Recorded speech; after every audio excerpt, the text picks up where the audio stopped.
So you are an electromagnetic system. And what that means is that whenever you're moving, the tissues that make up the body, particularly the fascia and the bones, are piezoelectric. So if I put pressure on my arms to lift myself up, I'm putting stress on calcium phosphate crystals in my bones, and it generates weak currents that run through the bone marrow. If I'm in a position, and I'll do it this way, if I'm in a position and I have my arm hanging,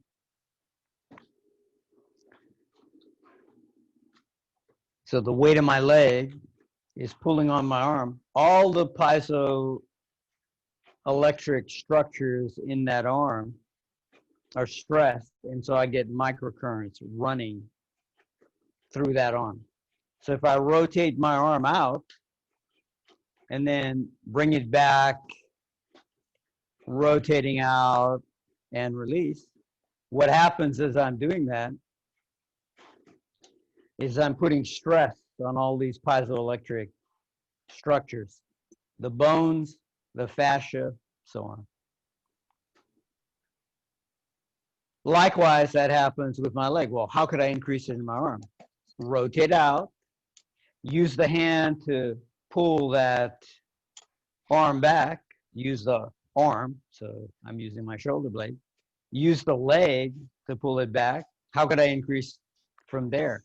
Turn the pelvis away from the lifted structure. So if I rotate my arm out, rotate my leg out, shoulder reaches forward, but hand reaches back, and then turn my pelvis away from the lifted leg, I create microcurrents in all the acupuncture meridians in both the arms and the legs, and even in structures that run along the side of my body. So it's a very important process to do yoga with stretching, but not stretching in the usual sense. Stretching where I allow the muscle to relax. So I'm going to emphasize that. If you look at the position of my feet and legs, when I flex my foot, watch what happens to the position of my heel. It drops. So just by flexing my foot, what is happening? I flex my foot, and as I do, the leg drops down. So muscles are turning on in the front of the lower leg, muscles are turning on in the quadricep, and as I do this, the fascial line in the back of the leg lengthens, and when it lengthens, the heel drops. So what just happened? My quadriceps and lower legs turned on, and the back of the leg let go because the muscles aren't being stretched. I'm not stretching the back of my leg. So let's make this a little bit clearer. Well, I could be in this position, flex the feet, okay? Notice, legs relax. And when I flex the feet, the heels drop. That means the fascia in the back of the leg lengthens. If I shift myself to one side and then the other side, I'm slightly changing the stresses in the fascia. Again, the back of the leg is totally relaxed. The front of the leg is active. So when I turn on one side of the leg, musculature on one side, and I release the other side, I get microcurrents on the side that's released. So there are microcurrents being generated through the back of the leg, bladder meridian, some other things. Now, why is that important? Well, if I'm in this position, I'm rotating the leg, rotating it out, and then relaxing. There's no action. Or if I take my arm and I rotate the arm out, where's the muscular action? Muscular action comes from the back of the shoulder, not the front. Front of the shoulder relaxes. So you can try this on yourself. Take your arm out and you hold the arm up. What's holding it up? Deltoid is holding it up. And when I rotate the arm out, pectoral can be completely relaxed. It's not needed. So I'm holding with the shoulder, the deltoids. I can take the shoulder blade, move it forward, and when I move the shoulder blade forward, what turns on? Serratus anterior, the muscles that run from the shoulder blade to the front of the rib cage. And then when I rotate the arm out, what does that come from? That comes from muscles in the shoulder blade, primarily. There's some other things. Long head tricep, to some degree, serratus anterior is also helping with that rotation. But typically, what are you doing with your arm? In any yoga pose, you're leaving the hands primarily in front of the rib cage. You're not trying to squeeze your shoulders back, because what happens? Now I start getting a tight spot in the back of my neck and in my shoulders, and it'll affect the energy into the arms. So when you're very relaxed, and you can see I'm relaxed at this particular point, where are the hands? Hands are forward to the chest. Head is perfectly balanced over the lower spine. I have no pressure on my heart space, my lung space, or the discs in the front of the spine. This is really important because the anatomical alignment determines how much energy can run in the body. And if you collapse the front of the body, you're restricting the energy. Unless you're an advanced practitioner. If you have a very advanced energetic practitioner, they can shorten the front of the body and still run energy. But, you know, if you're a normal, vulnerable, really human being, you can't get away with the things that advanced people get away with. It doesn't work. You have to develop into that. It's an energetic process. Why doesn't it work? When I clear out whatever emotional obstructions occur in myself, this happened actually recently with one of my students. Long time standing trauma. And what happened? We started doing some given poses, and suddenly all this stuff starts coming out. Nothing intense. No intense poses. We just began to rotate open the arms, rotate in specific ways to get to places where there had been obstructions. Now I'll get into therapeutics much more in the next lecture, but I want to give you a little bit on Qigong, pranic healing, things like this. You need to know some of that. So very important just to hold the idea from the last lecture. If I'm in Siddhasana, what does it tell me? Just in case you forgot. When the knees press apart, when I take my knees wide apart, what does it take for my knees to go wide apart? Just press your knees wide apart. And what do you feel? You feel the outer hip and the outer thigh turn on. If my knees are up, what is it going to do? It's going to collapse the front line of the body. What's the most important thing in yoga? That the front line of the body is long. That is the most important thing in advanced yoga. You know, when you're starting, just get strong. It doesn't make too much difference how you do it. Just get strong. Develop some emotional strength, some physical structural strength. That's fine. But when you get advanced, you have to keep the front line long. So you don't see anybody meditating collapsed unless they're doing certain types of Qigong, and that's very specific. I'll even go through that and show you why they can get away with it. But you can only get away with it at a certain phase. It doesn't happen all the time. So maybe I should bring that up. So if you have someone that's sitting for meditation and they're sitting in this kind of position with the head up, okay, now I've just collapsed my lumbar spine. But if my energetic center, if I'm so relaxed, that heart rate has gone down and all the blood is pooling in the abdomen and I have no emotional tension in my chest, I've gotten rid of all the trauma. Then what happens? The energy pools here. The blood pools here. Where do you feel heartbeat? What happens when someone's upset? You might see face get really red, right? You might see them crying upset. A lot of blood here in the throat, right?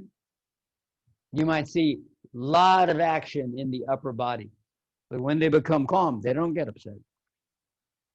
They don't get upset. And then what do you feel? If they get tired, they get exhausted, and they're very upset, what'll happen? You feel the heartbeat here at the heart. And then as you become more relaxed, you start finding the heartbeat goes lower and lower. And as you advance even more, eventually you feel the heartbeat down really low below the belly button, a few inches below belly button. That happens. So what's the famous story? I was working with an advanced Chinese master. She was in her 90s, smaller than I was. Tremendous strength, an ability to push a person away from her without touching them. Tremendous strength, unbelievable. And so as she was training me, she said, well, I want you to run up to this individual, put your hands on their shoulders, and try and push them over. And she said, you're going to do this. And I was doing 7 hours of practice a day whenever I was with her. I'd go to California and we'd spend time with her, like twice a year. And so she took her strongest students who had an ability to push someone without touching them. They have something called empty force. This is a real thing. I've seen it in a number of my teachers. And so I would do this. And she says, you're going to do this 400 times a day. So I'll get 4 different people. You work 100 times with each one of them. It'll make them stronger. It'll make you stronger. So I would go push on the person. They would throw me up 6 to 8 feet back from where I was. And you land on your feet, you go again. You do it 100 times, 400 times a day. And at one particular point, I'm so tired. Because when you get thrown back into the sky and land on your feet 400 times a day, you get dropped. At a certain point, heart rate goes up. Yeah, you would think. You would think it would. I mean, if you saw it, you would understand. Or if you felt it, you'd really understand. And so what happened? I'm being thrown back and my heart is pounding. And I'm in good shape, but my heart is pounding. And I realized as I was flying through the air, it's amazing how when you're very present, how quickly you can think, how quickly you can perceive. And so I'm flying in the air and I'm thinking, my heartbeat, I need to relax all the blood vessels in my guts. So the heart, I don't feel the pressure of my heartbeat up here. I want to feel it in my guts. And it just occurred to me as I was doing this. And Minho Yang, the Chinese master, she was 90, 91 at the time, was just looking at other people. This was in a secret location. Not anybody could get in. And so I'm flying through the air and trying to sink the blood into my guts. And by the time I hit the ground, all the blood vessels in my abdomen were relaxed. Understand this. Inflammation in the guts is one of the main enemies of you, your health. It's one of the main enemies. You have to have healthy guts. What do the Himalayan masters say? Longevity is in the health of guts. And now science has done that. I'll talk about that at some point. So I land and I'm almost totally recovered by the time I land. It's like fraction or couple seconds, maybe. I don't know. It was very fast. And I hit the ground and I'm almost full power by the time I hit the ground because my blood is in my guts. And I go up to this guy that I've been working with and I nearly knock him over. And he's a strong guy. And Minho Yang turned around. She wasn't even looking. She turned around and she said, that's sinking energy. And what am I encouraging you to do?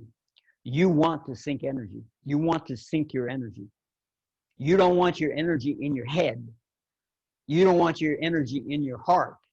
You want your energy in your lower guts. Because that's where your strength comes from. Why? Because the energetic pathways that go into your arms and legs have a control center in this lower area.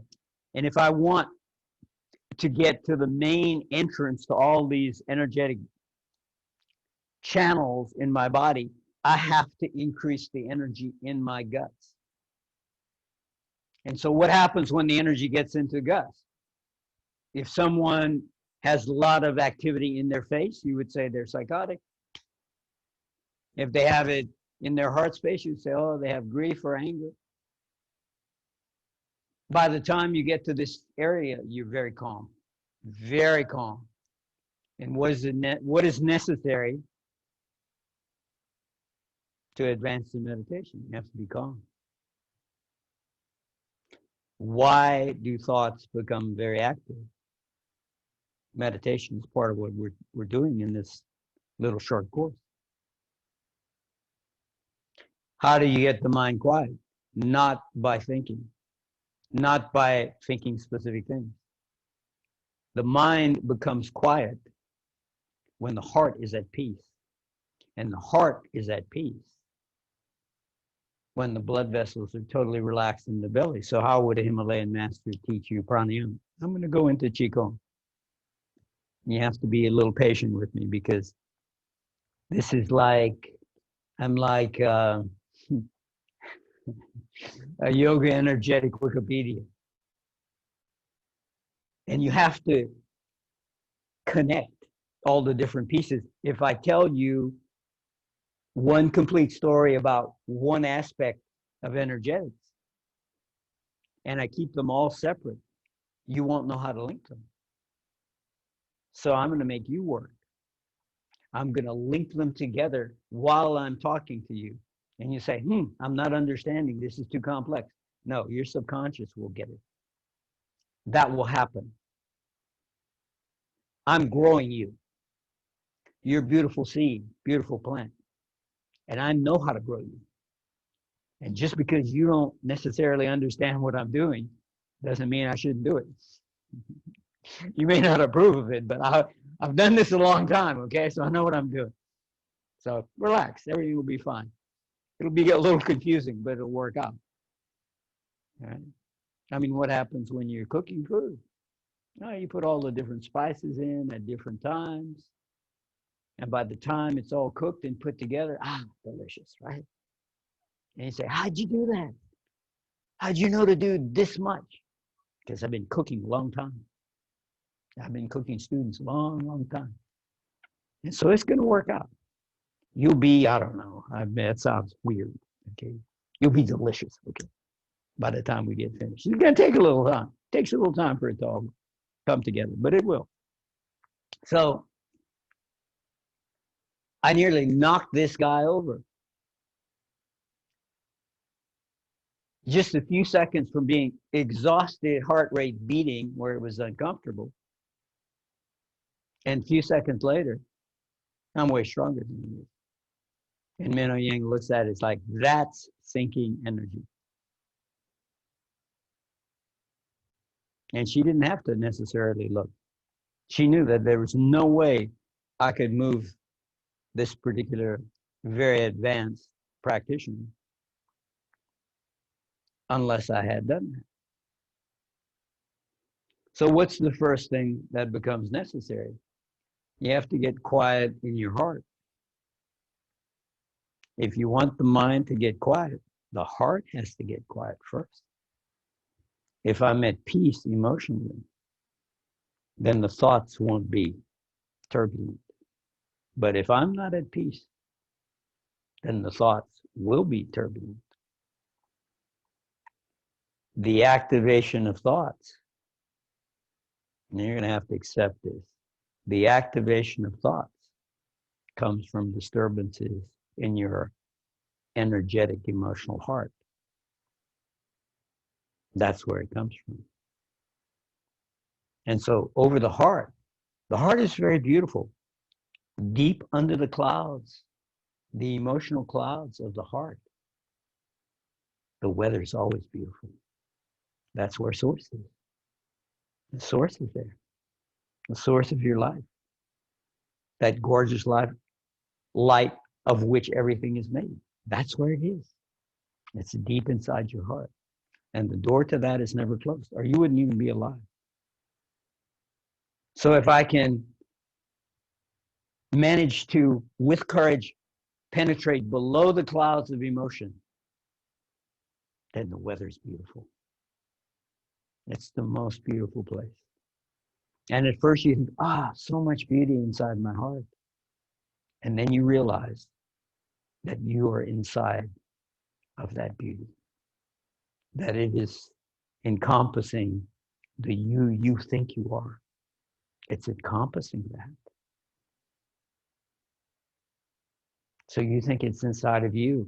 And when you go inside in your heart space, you realize that you're cradled in this gorgeous energy,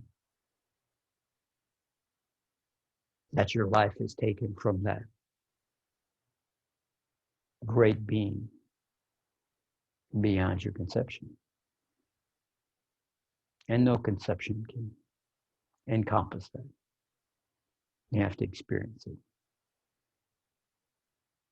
And then you have a real smile. The smile comes from the love in your heart. The smile comes from gratitude for everything you've been given. Your fingernails are growing because there's a great being that loves you and gives you life. Your fingernails are growing because of that. And what else is being nurtured? How much else? Fingernails are inert. You like your fingernails? Yeah. As simple as that. If you can have gratitude for fingernails growing, how much else would you have gratitude for? And take a moment and go inside of yourself and choose one thing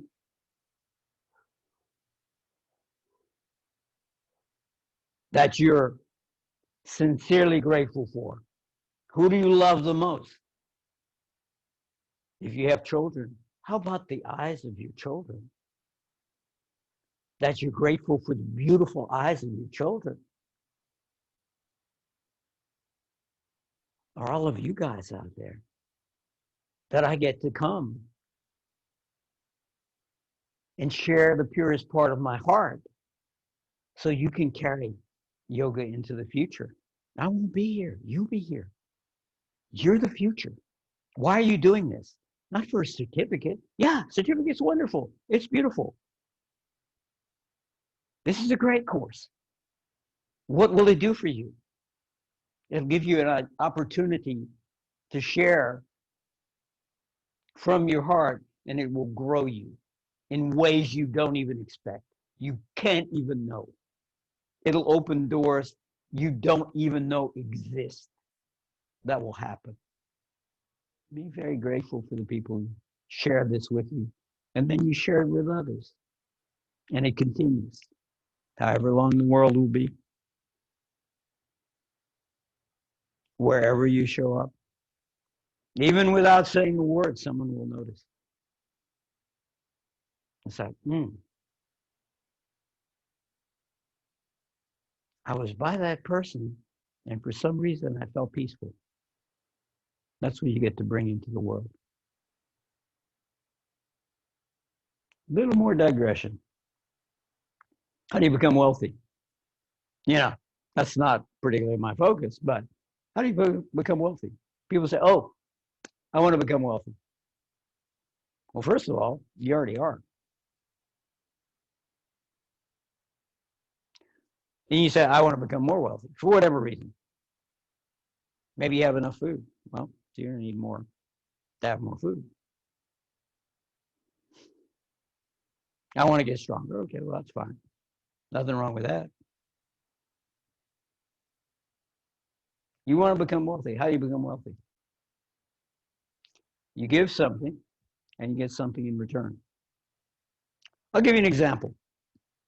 You have appreciation. I do this every morning. You have appreciation. Get up, watch sunrise. I prepare before sunrise when possible. And I go out, channels are all open. Now I can take sunlight in. And what happens? There's an appreciation for the sunlight. Now, if I offer appreciation for the sunlight, and I give whatever energy, little bit of energy I have as an offering toward the sun, it's cool. I mean, maybe the energy for the sun is so hot that it could appreciate a little coolness from you. And you offer a little bit of this cool energy. And what do you get in return? Warm, vital energy, which will keep you alive. It grows plants, it grows animals, it'll grow you. The Himalayan monks go without food for long periods of time.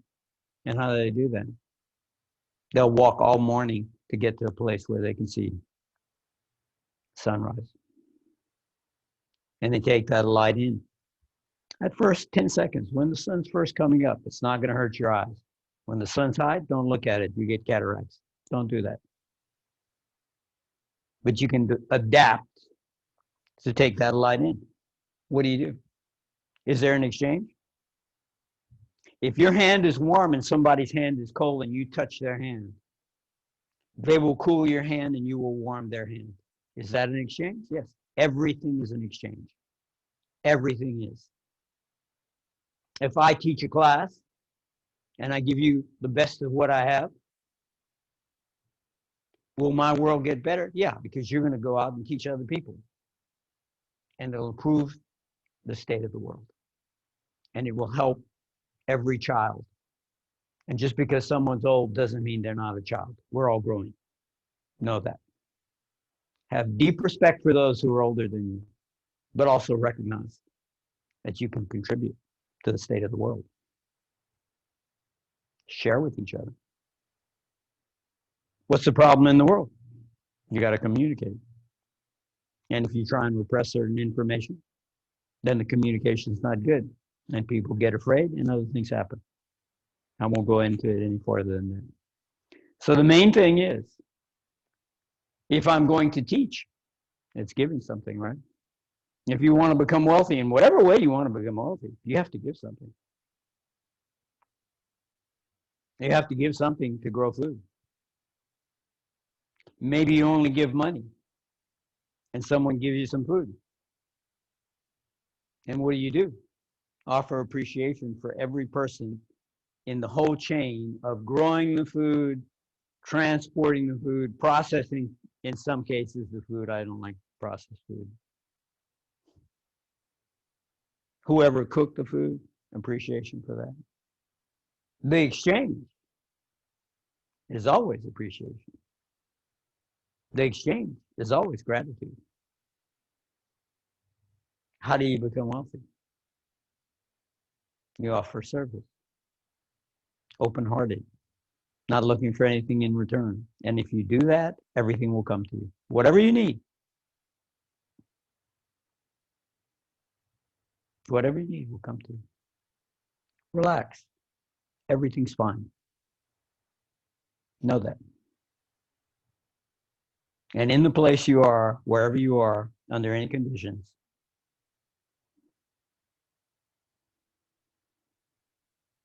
if you're meant to survive that particular place and time, whatever you need will show up. How will you notice? What's the problem? Are you present? And this is always the case in energetics, because in energetics, it's always the question. Get that. It's always a question of where you're focused. And if you're focused on your thoughts, and the thoughts are fearful because you're holding inside of you, harboring the trauma of your history or the fears of the trauma that you've seen for other people, then you might miss your opportunity. So it becomes very necessary to become totally present, so you know what to do. You're not going to live forever. So what do? Make use of the time you have as best you can. Every moment is valuable. Every moment. And at first, people can only say, well, okay, I have enough time for maybe 20 minutes twice a day or something. And then as time goes on, you start finding the practice becomes effortless. That each moment becomes beautiful practice in itself.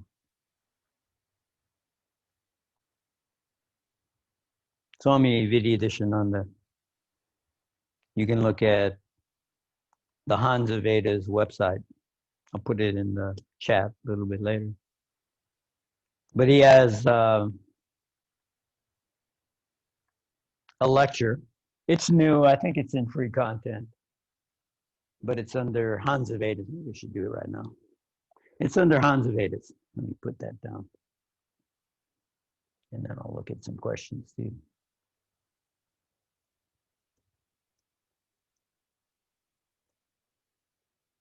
So on the Hans of Vedas.org, there's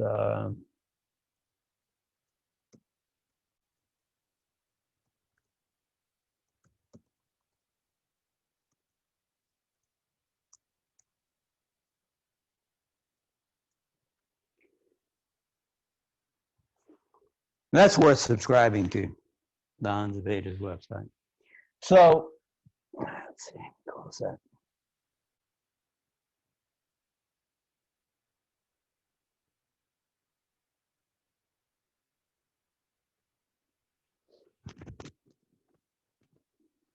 I saw a question about there's a feedback loop from the mind. When the mind gets calm, the heart can become calm also. Because indeed, it is a feedback loop. There is a feedback loop. So if the heart is very quiet, mind can become quiet. And if mind is very quiet, in those particular instances, you might find that you become calmer inside. So yeah, there's a feedback loop. That was good, Jay. So if you have a beautiful landscape you're looking at, some beautiful location, and you look at it, it's so beautiful. And do you have to know it's beautiful? Do you have to say anything in your head to know that it's beautiful, to perceive the beauty that's there? You don't. Like I said, I mentioned earlier, the eyes of a child. You look at the eyes of a child, so beautiful, so pure. And you just look at that. And you know it's beautiful. And it has an effect on you. And you don't need to make a commentary about it. So the way Swami Vidyadishananda has spoken about it, I would go and listen to what he has to say. But the way he's spoken about it, it's like if you have a child and the child sees a beautiful tree, I won't go into the details he does. Then the child is just in awe of the tree. You see a little baby, and they're seeing all these new things, and it's so beautiful, and they're smiling, and they're just totally delighted. And they don't have any words, but they just take in the beauty. And that's enough. And then you get older, and you see this beautiful tree. It's like, oh, yeah, it would be nice to sleep under that tree. It'd be nice to eat the fruit from that tree. And it becomes this whole process that you get involved with, instead of just seeing the tree and enjoying the fact that it's so beautiful in and of itself. Or just a leaf on the tree, and you see it in the evening light at sunset. Or under the moonlight, the cool, watery moonlight. And you see the beautiful leaf. And you don't need to say anything. You can look at the moon. And if you look at it, if you do full moon meditation, what happens? Just concentrate on the moon. Just look at the moon. And let the cool, watery energy of the moonlight come into your eyes. And you don't ask anything. You just relax. And you let yourself pour out into the moon. And the moonlight will pour into you. And it will cool your mind. It will. That's why you do full moon meditations. You do full moon meditation because it will cool your mind down. You'll have a different sleep when you do that. Or if there's an eclipse, you don't even need to go out. You can sit inside. And as the eclipse begins to occur, you can feel the shift in the energy. And you say, oh, I don't have that sensitivity yet. No, you're young. Maybe that's not the direction you've been going. Is it possible for you? Yeah, you're a human being. It's possible. How long does it take? I don't know. How much is your heart into it? It's always that. It's always the question. How much do you put in to get the gift? How do you become wealthy? You offer something in return. You offer attention. You offer time. You offer stillness. You offer undistracted focus. That's how you move energy. And it'll give you whatever you need. And sometimes you don't know. Sometimes what will happen is you focus on something really beautiful, and what happens? The energy comes into you, and all the suffering of the previous years gets pushed out. And you say, I thought meditation was supposed to make me calm. Yeah, but remember this. Sometimes you have to open old wounds to clean them out. And meditation gives you that too. Meditation will open old wounds so we can clear out all of that poison from you. And then when the poison's gone, you feel so much better. So don't question why your meditation is the way it is. In the strength of your heart, in the courage of your heart, move forward with determination. Set time and standard for you and be consistent. And what you need will come to you. The people that you need to show up will show up. And you may not always understand why they're there. Pay attention. Continue to move. And if there's turmoil that comes out of the meditation, well, something needed to be cleared up. And as you clear that turbulence out of yourself, out of every cell in the arms, out of all the cells in the torso, out of all the cells in the legs, everything gets cleared. And then as you clear it out of the body, that's first level. Asana, right? It's first level. And then what happens after that? You have to start clearing out the fascia. That's part of the body. How does that occur? Cyclic action. So if I'm in some given pose, I'm being a little complex here. I guess I could make it easier. If I'm in this kind of pose, and as I'm twisting and releasing, I'm allowing all the fascial lines from one leg to the other leg, all of that is open.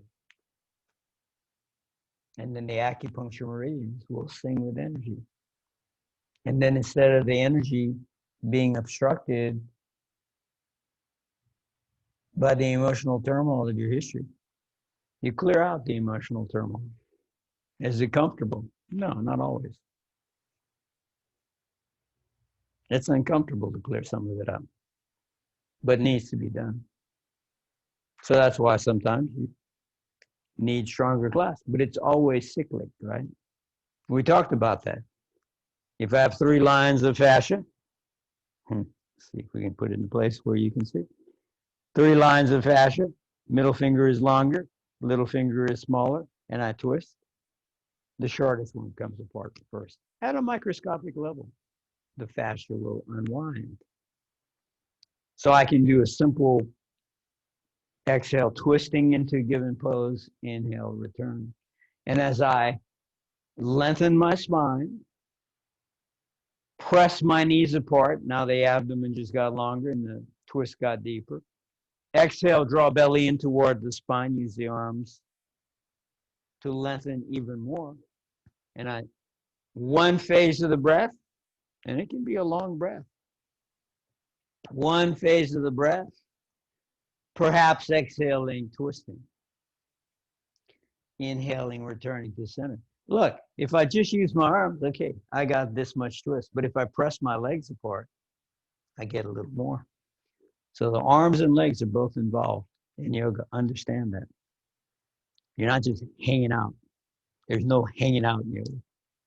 If you're holding a pose, they're still at a very, maybe not even noticeable level. A little bit of movement and release. So what is that doing as I twist and release?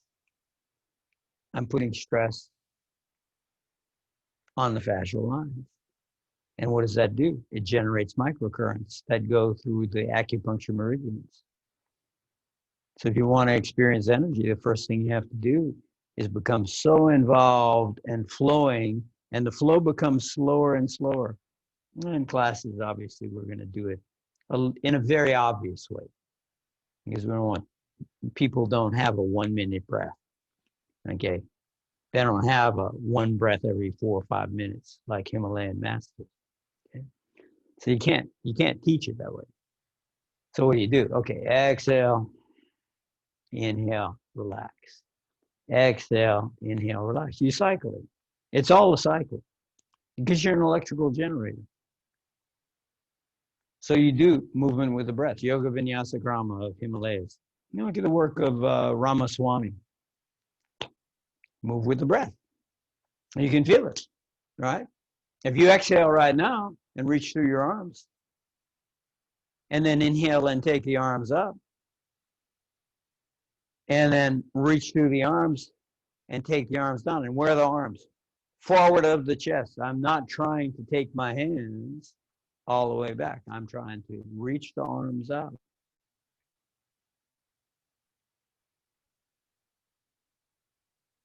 Reach the arms out and open up this space.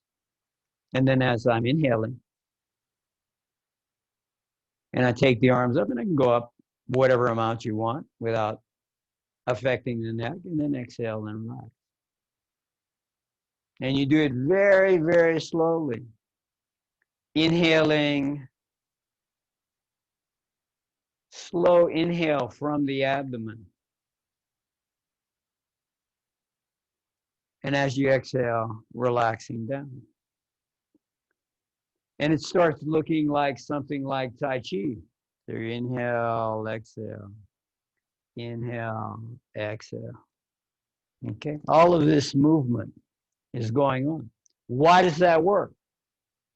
It works because when you're relaxed, and I went through that last time, when you're relaxed, the skin resistance goes up. Electrical skin resistance goes up. So that means the electrical energy in your body is held. It won't leak. That's why people become exhausted when they argue with each other, because there's tension. And the person who's most upset has the most to lose. Why? Because they have no protection from losing the electrical charge in their battery. That's why people who are upsetting other people can smile, because they're stealing your energy. So it becomes important to remain relaxed so they can't steal your energy. You're not doing it just to be nice to the other person that's not being nice to you. You're doing it because it's enlightened self-interest, if nothing else.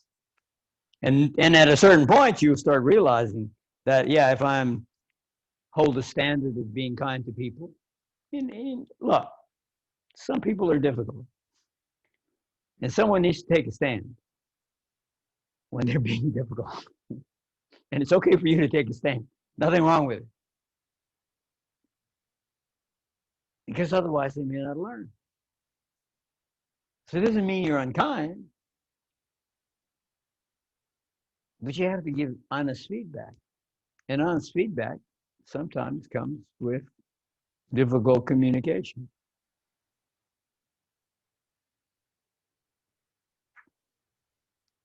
So, I mean, if you're in a relationship, you have to go through difficulties. You learn to appreciate the other person. You learn to understand their perspective. There's an exchange that goes on. And you don't have to agree on everything, but you have to be willing to stay engaged with the primary people in your life as some minimum. So what happens when you see something beautiful in the world? You learn to be present by looking at what's beautiful. And in any moment in life, you can notice what's beautiful. Now, when you're noticing something beautiful, just like a child who's brand new, you might be captivated temporarily. You might find if you see something so beautiful, long, hard winter, and then suddenly there's this beautiful spring day.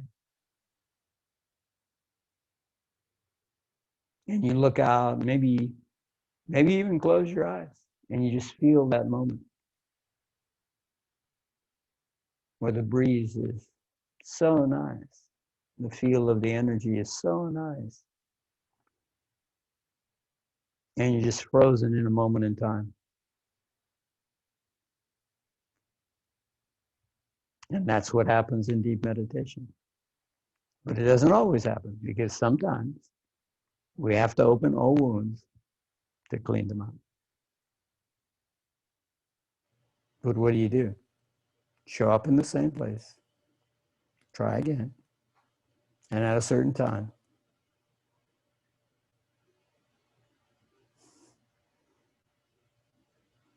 you'll find the smile inside of you that doesn't fade very easily, regardless of what's happening.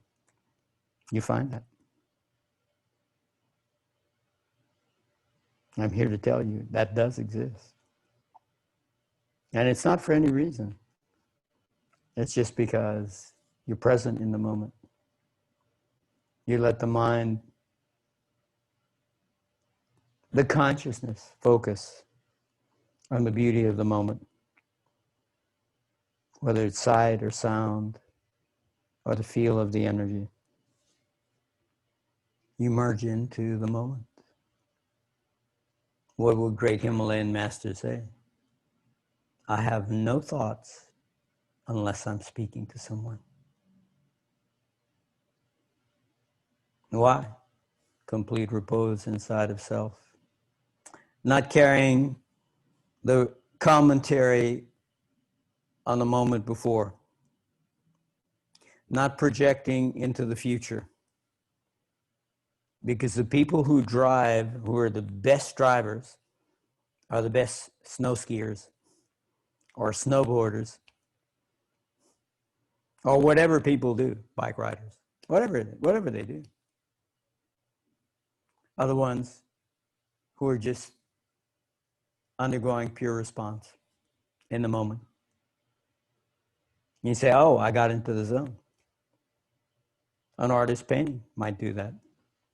A musician playing will do that. Like my friend who was playing sitar. Yeah, got off of work. I mentioned that. He got off of work. He had his sitar in the car. He went and sat in the park. And he just started spontaneously playing. And he said, I just closed my eyes and I just slipped into the beauty of the music. And he said, I opened my eyes and it was dark. And I had no idea that I had been there for hours playing because it was so beautiful. There is beauty around you everywhere. Know that. Find that. Experience that. It's not too hard to find. Thoughts will not teach you reality. Thoughts are inaccurate. There are great writers who can create a certain sense of a given time and place and circumstance. But it's not the same as living it. And you're a living being. Respect the fact that you're a living being. Live in the present moment. Don't think life. Live life. And if you think life, you will miss your life. So many fears when you have no idea whether or not you're going to survive in the next moments or the next day. You have no idea.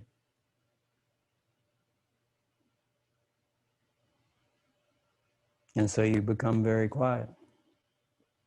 Take a moment. Close your eyes. Balance your head precisely over your lower spine. Allow the shoulders to relax down away from the head and neck. Allow the shoulders to shift slightly forward with the chest open, lifted. The knees can press softly to the sides, knees press softly back, knees press down. And you might find that the lower spine can decompress. Maybe you can feel that. And as you're there, let your attention sink more toward the center of the brain, feeling the very center of the brain. As the tension sinks away from the face, you feel the face relax.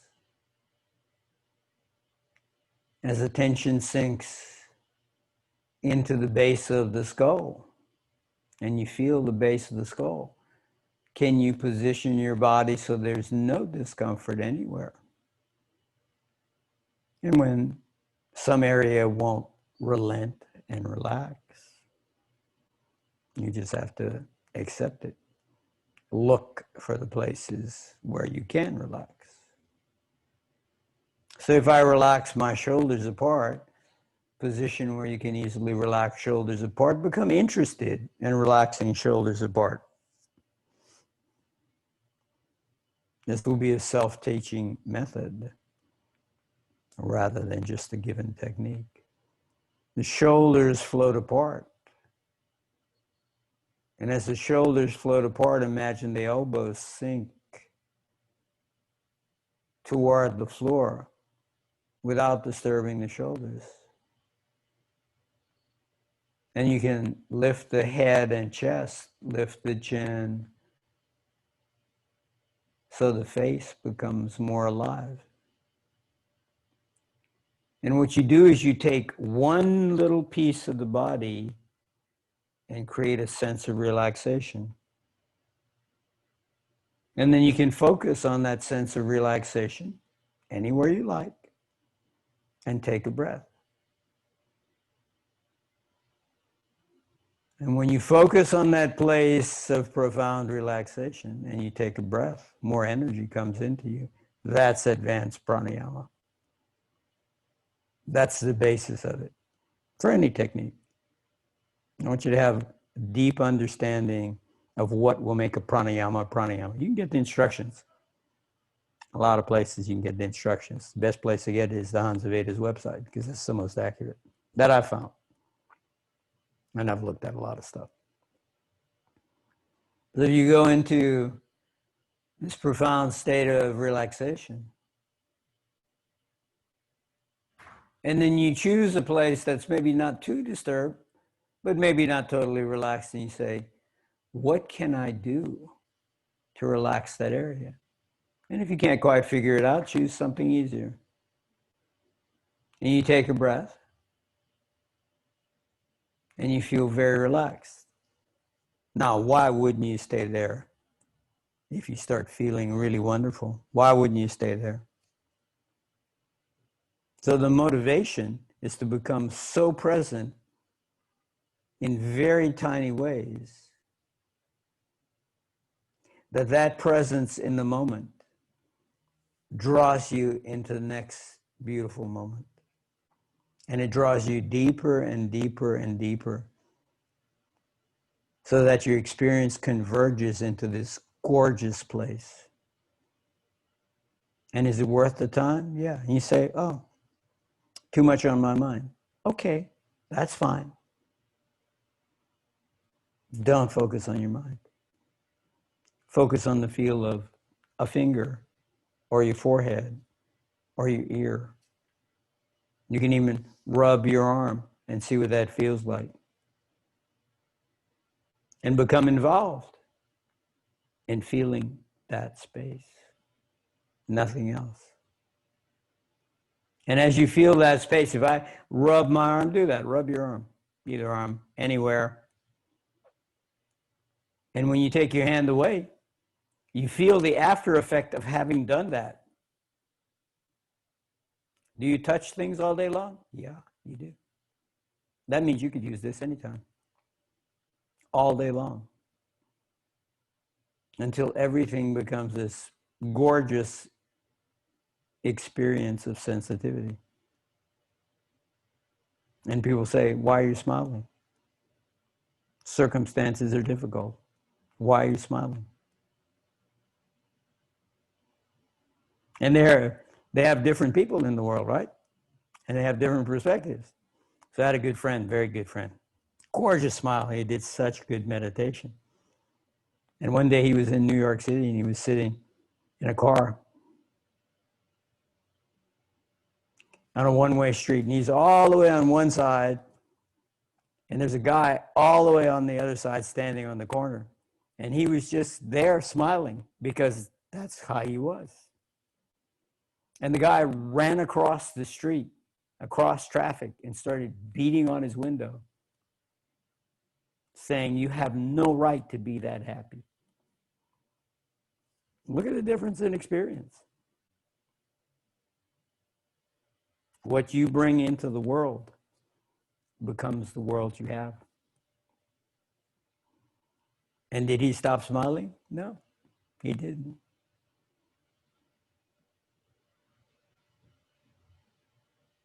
And the light changed. And he drove on with his experience and his perspective. It amplified the appreciation for the state that he could hold. And the other guy thought, I had a lady in class. I mentioned that to you.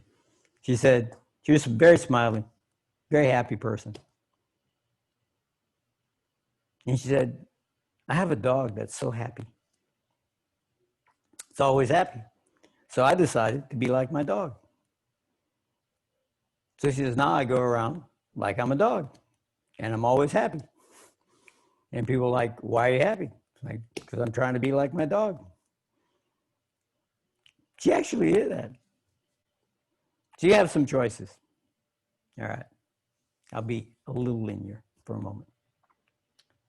When I have a hand and the hand is relaxed,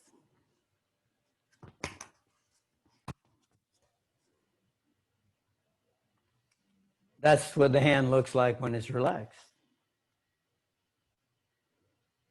Okay, now it's relaxed a little more. Now what happens if I open the hand slightly? Not too much. There's an effort, but it's not much effort. What happens if I lighten the arm? I don't have to pick it up off of the block. I just lighten it. And then what do? I move my head and chest away from that arm.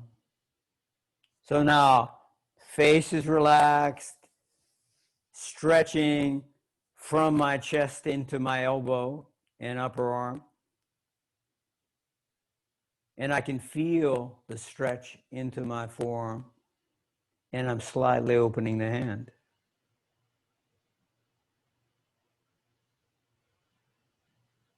And then you decide to hold it. And you breathe. Enjoy the breath. But keep that sense of length and opening through the arm. So when you do Tai Chi, someone will say, okay, I know Tai Chi. Do whatever they do, right? But it's not like that. It's like there is a softness and there is an extension into the tissues. It's very soft. So when you lift your arms overhead, we did that before, right? You inhale and you take the arms up, reaching through the arms. Now as I reach my fingers away from my knuckles, can I feel a release from fingertips to knuckle? Can I feel a release from knuckles to thumb pads? Can I feel a release from fingers into forearm? Can I feel a release from fingertips into biceps, triceps? Can I feel a release from fingertips into neck and shoulders? Can I feel a release into the sides of my face? And so as I'm inhaling, I don't have to go very far. Inhale, come up. Exhale, relax down. When I relax, what happens? Oh, I just let the weight, I let gravity take me. And then I might inhale and come up again. And you get finished with that. You can put your arms down. And there's a calmness. Now, it seems very simple. When people say, hey, I thought this was advanced, shouldn't it be complicated? It's not complicated. But it requires presence. That's why I started with presence. Because without presence, in the moment, if you're distracted, you can't do this. It won't work. It's not an intellectual process. People want to jump to the final results. To get to the final results, you have to become soft. You cannot be hard. Now, can I do advanced physical postures that require a tremendous amount of strength and be relaxed? Yeah, but that's an acquired skill. That's not something that you just suddenly get. It's developed over time. Say, why are you so relaxed? Well, it wasn't always that relaxed. It comes from many years of practice, right? And they weren't always pretty years as you were practicing. All right, let's take you a little farther than this. So if you put your hands down and you push into the arms, okay, now you're getting a little more energy in, right? If your arms are bothering you, take your hands out a little farther. This is going to become a little physical for a while, because I think if you're sitting for this long, maybe you need to move a little bit. So when I put my hands out a little farther and I bend my elbows and I lean forward and I exhale, or my shoulders as wide as possible. Maybe I could go a little wider. Can I press my elbows apart, lift my chest, and then sink my hips away from my chest? And then breathe. Can I press my knees apart as I'm in that position and become so active in the arms and legs that the spine relaxes? And then you come out of that and you take a breath.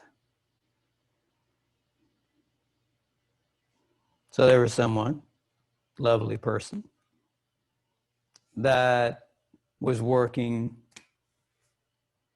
very, very lovely person, working certain sword technique. Okay, let's just say samurai sword, for the sake of talk. And so they have a sword in a sheath, and they pull the sword out, and now everything is out here. Well, how do you know where your hands are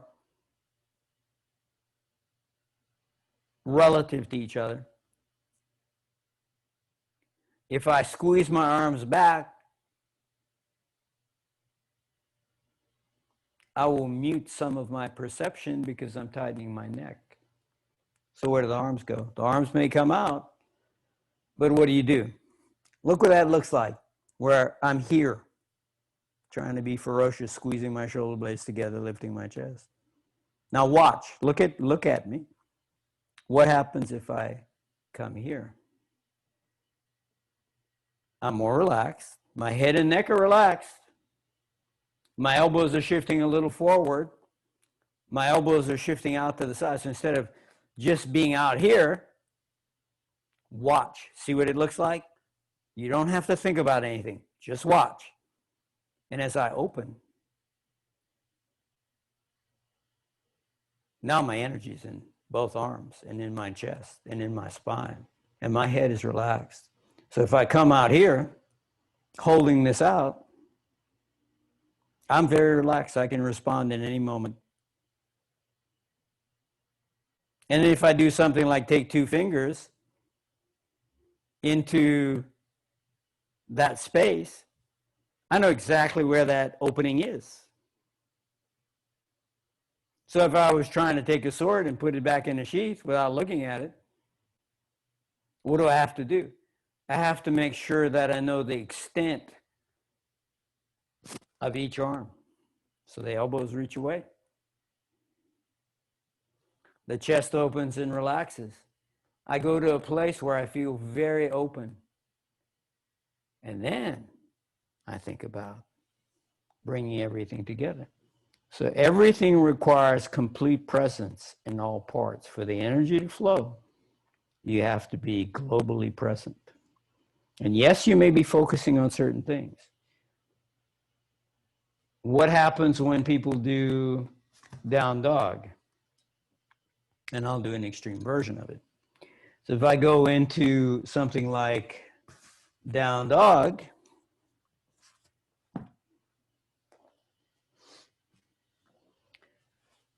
if that's true, then what else is true? If it's true that I have to open up, then that means when things become difficult, I don't bend my arms. Instead of trying to get shorter, what am I telling you? You have to get longer. So when you get into very adverse circumstances, you have to open up even more. If you want energy to match the given circumstance, you may have to open up even more. So if I go into down dog, and I'll show you a little piece at a time. I'm in down dog and I'm far enough out. Now what happens if I move my hips away from my arms? If I move my shoulder blades apart? So I start coming into that pose.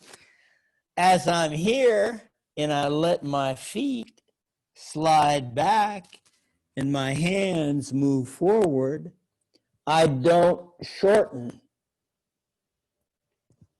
Is it a lot of work? Yeah, it is a lot of work. But you're not in your head, you're in your whole body. If you put your energy in one particular place instead of the whole body, if I'm not stretching into every segment of my body, if I'm not activating everything, you cannot run energy into the body. People want to be strong, but they want to put their attention in one place in their body. You can't do that. If you want energy everywhere, you have to put your attention everywhere. And it starts becoming a very different thing. As soon as you do that, you start finding, okay, now I can do like down dog, flatten out, come back up. Not so difficult. Now, I'm not going to ask you to do that in particular. Some of you may be able to. Some of you may want to try that. But try at least this. You can be here. You have your knees down. That's much easier. And let the hands go forward. Relax onto the floor. And then lift yourself up. And every time you come down, see if your hands can go a little farther. Can you make your shoulders wider as you're lifting and lowering? So if I want to extend energy into my arms because I want to learn how to heal someone, that's coming next time, then I have to have my attention expanded. I'll give you a simple exercise. You can do that if you want, but I'll give you another exercise, simple exercise. Get this one. Have a bowl of food in front of you. Do this exercise and let it develop over some period of time. You sit up very tall, comfortable, so you look like a professional yogi. Okay, relax. And there's food in front of you. And you offer appreciation for the food. And so you put your hands out, and it's like you're holding the food with your energetic hands and offering it up. Grateful that you have a life where you can consume the food, a body where you can consume the food. Grateful for everyone in the whole process of the food coming from the food, being planted, being harvested, traveling, someone cooking it. Maybe it was you. And you eat the food. And you offer appreciation. What is that doing? It's a healing process. You're adding gratitude into the world. Will that change the world? Yeah. If someone's starting a fire in Brazil will put ash into the world atmosphere and affect the whole world. whatever you offer, whatever you burn, whatever you do in the world affects everything. And you say, oh, I'm such a small part. No, well, there are a lot of you. Your small part is important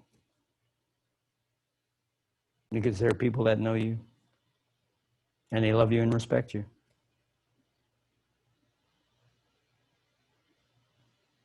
And what you bring into the world will affect everyone else. It will. So you offer appreciation for the food. And at first, you begin to feel this. You begin to feel energy between the hands. So what are the hands? Are the hands just kind of like this, hanging out? No. The hands are, look, you're not just kind of like dead in the water, right? It's like, open up. See the difference? I'm like here, okay? That's a depressed person, is what that is. So what do? Open it up. Now you can see there's greater energy in this space, right? The fingers are not just closed, like a hand just hanging out.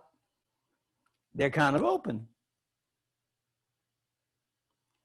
And if you take your hands and you move the hands apart and just feel the space between the hands. So hands come a little closer together. Hands move apart. And just close your eyes and try to open your chest, lift your chin so that you feel very relaxed, but concentrate on the hands. And you'll gradually, and do this, you'll gradually begin to feel an energy in the palms. You feel it. Now here's how this goes, and maybe I shouldn't say all this, but I'm going to say it anyhow. So I used to do that. And I'd sit down and offer appreciation. There's one time I was in this restaurant with someone, and I offered appreciation for the food. And the energy from offering appreciation for the food was so strong that I was sitting there not eating. And just a big smile on my face. And the waiter came over and was like, is everything okay? It's like, yeah, everything's okay. Everything's just fine. There's not a problem. It's like, is the food okay? I said, I haven't gotten to it yet, but so far in my preparation for eating the food, it's going real well. And then you eat the food, right? And yes, you enjoy it. And why do you enjoy it? Well, I'm energetically charged up. So when I start eating the food, it's like, yeah, I needed that nutrition, but I was already energized before I even began to eat. Now, after a period of time, I was doing that. And I'd offer appreciation for food anytime I got food. Or offer appreciation for a moment anytime I had a moment. And over a period of time, it got to a point that I'd open my arms. And instead of feeling the hands relative to one another, I started feeling the forearm. So the minor chakras at the elbows and even higher up into the underarm, because there are minor chakras here as well. I started opening and I could feel the energy from that whole length. And then time went on. And as I continued to offer appreciation for whatever food I got, whenever I got it, I started feeling energy as if the energy was coming from the outside of my arm, a couple inches away or an inch away, through the arm. And then it started feeling like the whole body, energy was coming from whole body. And then I noticed if there were other people sitting around me, I could just embrace all of them energetically. And then when you teach a class, how do you teach a class? That's where you teach. You let your energy fill the whole room. Why? Because I'd be alone if you didn't exist. I'd be alone in all eternity. But there you are. So do I appreciate you? Yeah, absolutely. Do I know you? No, I don't know you. Do I need to? You're a living being. If you're an angry living being, Well, look how beautiful your fire is. Do I take it personally because someone gets angry? There are times. But in general, you see the fire and you realize, oh, they're suffering so much. They think I'm the reason for their suffering, but maybe it's not that way. Maybe it's their history coming out. Recognize a lot of times anger has nothing to do with you. There's tension that builds up over a time. And it needs to be released. Like steam kettle that has too much fire underneath it and it starts to scream. But then you pull it off the fire. You give it a different option and it'll cool down. And everything will eventually cool down. It all cools down. It takes time. And things that have been locked down for too long can get very cool, can become very depressed, which is why there's so many problems in the world at this point. And how do you take care of that? You're going to die anyhow. Just as soon relax a little bit.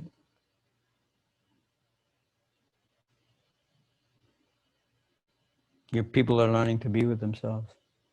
People are learning to know what's important in their lives. So for all the challenges, there's a lot of growth happening at this time. Let me see what my question is down here.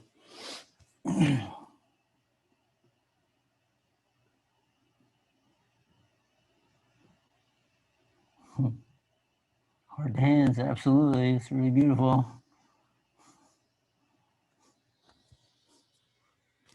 They were saying,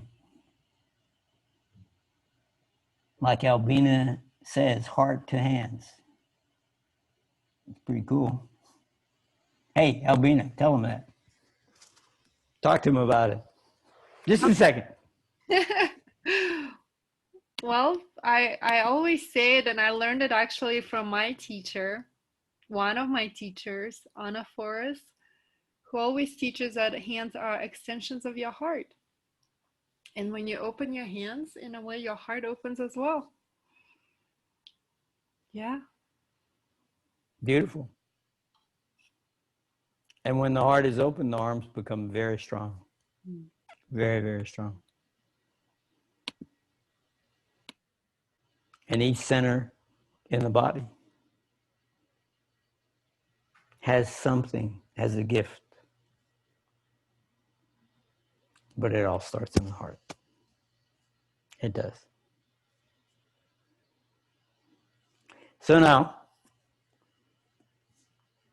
you have this process of opening and closing. And you don't usually do this process of opening and closing from a seated position. You might do it from a standing position.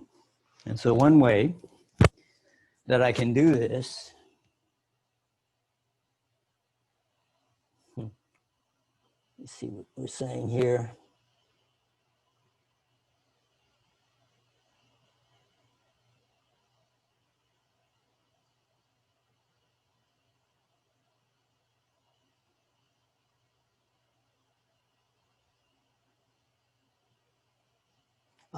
Let's have a couple of things that I'll get into, and I'll tell some stories. So if I'm standing, let me move my chat screen out of the way. So if I'm standing and I bend my knees, well, when I'm standing, if I shift my weight to my heels, I let my spine be nice and straight, and I take my arms forward, and notice, see where my upper body is? Watch what happens when my hands come up. The body goes back. You let the body find its own position. And so if I'm here, and I slowly open the hands and close the hands, and what am I doing? I'm feeling the space between my hands.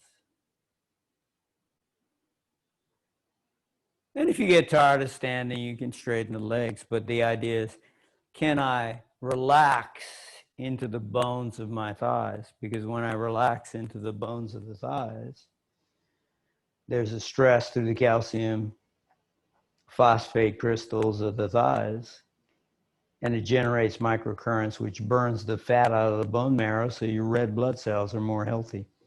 That's one of the reasons why you do horse stance. When do you do horse stance? If you were going to do horse stance, you do horse stance. I'm showing you a simple version of it. You don't need the feet really wide. You don't need to be dramatic about it. Get your feet shoulder width, so even closer than what I had. And I have the arms out as I'm in this position. I shift the weight to the heels. As I'm in this position, can I keep my chest in the same place but let the hips sink? Now I feel length in the abdomen. And people will say, well, you need to round the lower back in this position. If you're doing martial arts, yes, you would. Why? Because if you're throwing a punch in some given position, as I'm throwing a punch, if I keep my back arched, I can fracture a vertebrae. So what do people do? They sink the chest. So when they hit, they're taking weight into the back leg or taking weight from the back leg going forward, and they won't fracture a vertebrae. But if you're not fighting, you don't need to do that. So I shift the weight to the heels. I press the heels apart. What happens when I press my heels apart?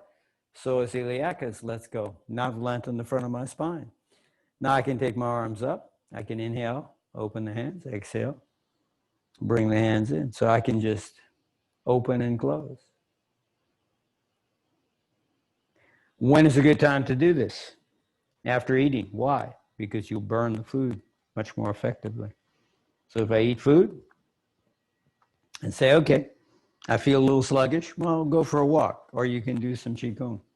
So I could do some standing meditation after eating, and I'll burn all the food. You know, people go out all the time. You know, especially when they're younger, they go out late at night, stay up late. Gets past midnight, and when it gets past midnight, what happens? The fire goes up. What do you mean the fire goes up? The sun is coming up. After midnight, the sun is coming up, right? So the earth starts to get warmer. Is it obvious? No, it's not obvious. But energetically, it is true. So what happens? People go out, they stay out late, and they get hungry if they're out late. After midnight, sometimes, 2 in the morning, 4 in the morning, whatever it is, they get hungry, want to go have some food to eat. And they should, because they have fire.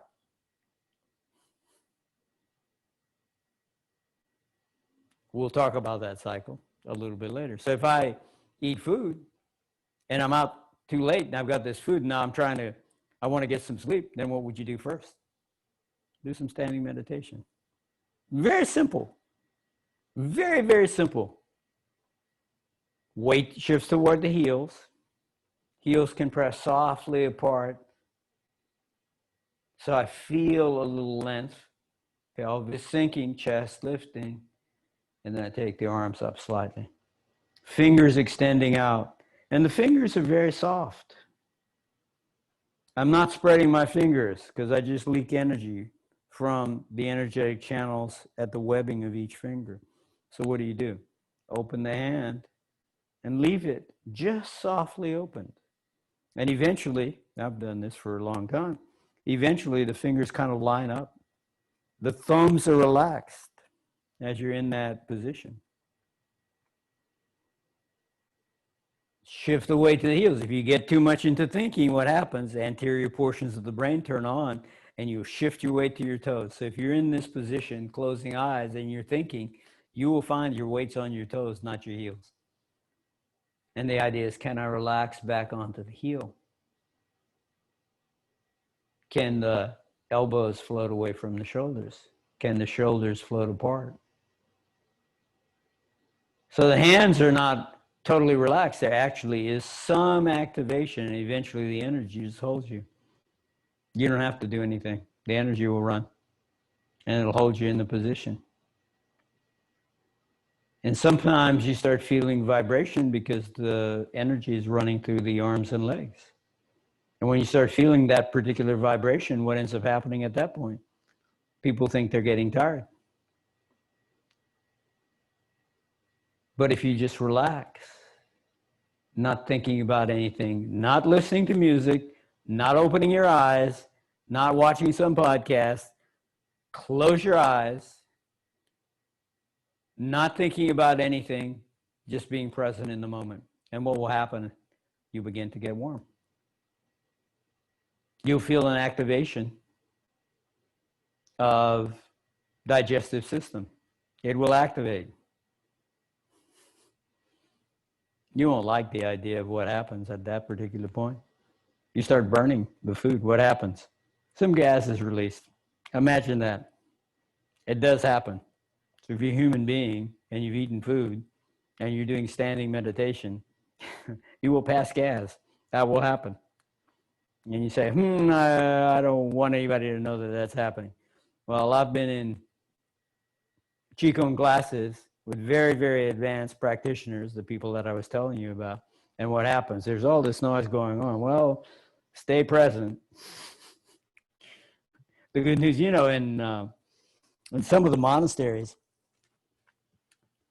there's a lot of incense in China. So there was, in some of the monasteries, there's so much incense that if you didn't understand how to pull qi in, you'd suffocate. But there's some truth to that. Okay, I'm not just saying it. So the way you keep, I'll go through all the questions.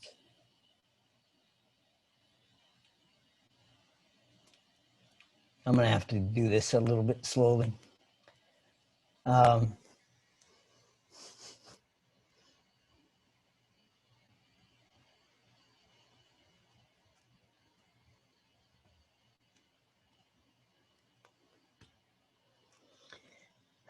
When you're completely present, there is no expectation of giving and receiving. There's just a natural process that you go through. If you want to extend energy into the food, you can do that. But if you also hold all the people that you appreciate that were in the line of the food, then you find that the energy will go wherever it needs to go. All you have to do is create proper conditions. Okay, I have another little comment. Remember telling the story how you once fell off the roof, if I'm not mistaken. Actually, it was my teacher, Adano Lay. Adano Lay, at one point, he's a realized being, and he was being trained by Yogananda. And at a certain point, he was on a roof, and he fell off the roof. And he said, I twisted. He told me the story. He said, I twisted to avoid the driveway because I didn't want to hit the driveway because I knew I would get really hurt. And he did hit the driveway, and he was paralyzed from the neck down. And it's in the medical records. He died on the table. They had him in surgery trying to save his life. And he died on the table 3 times. And he told me what happened every time he died. He said, I'd die, and Yogananda was there and some other Kriya masters. And they would say, if you don't stay in your body, you're going to have to be reborn. You're going to go through this all again. And he said it was very painful. He said, I did not want to stay in my body. I wanted to just float outside of my body and just let the body go. And he said, the 3rd time that I left my body, I decided to go back in regardless of how much pain there was and let the karma burn out. So he went in. And when he went back into the body, intestines are not functioning very well. So depending on what you eat, it can create a lot of gas in the stomach, in the intestines, and it can be very painful. So when you're paralyzed, what you eat becomes really important. And so He said, first day, he said, I asked for one boiled egg. Sorry about that. That I asked for one boiled egg in the morning. And then I asked for the same thing at noon and the same thing at night. And he said, I noticed that I didn't have pain if I ate it at night. And he did this with all the different foods for a year. And in a year, he could walk again. He recovered. I'm sure the story's online somewhere. Someone must have the story somewhere. And he came up with what was known as solar nutrition. And solar nutrition, he noticed that if you ate things high above the ground early in the morning, he did not have discomfort. So if you ate fruit in season, growing in trees high above the ground, not mixing sweet fruit with sour fruit, keeping those separate, then he didn't have a problem. In the middle of the day, if he ate things that were, I don't know, 6, 7 feet above the ground, to the surface of the ground, he didn't have a problem. If at night he ate things on the ground or below the ground, he didn't have a problem. And he slept better. So that became this idea of solar nutrition. So there's a book. I don't know if that story's in there, but I'm going to put it down anyhow. Chronobiotic Nutrition by Ed Bergstrom. So I don't know if it's still in print, but that's a book on solar nutrition. But I'm sure you can look on the web and get some ideas on solar nutrition. If you find Ed Bergstrom online, you'll find a little bit about that. Okay, so that's the story of Adano Lay and how solar nutrition came into being. I'm going to go back. How do you keep from collapsing the lower back when you're doing a standing practice?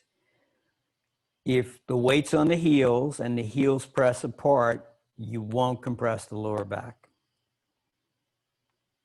Because, here we are. If I put one hand at chest level, one hand at lower abdomen level, and I press my knees apart, I get a reflex relaxation in psoas. And I've shown this a few times, but I'll do it again.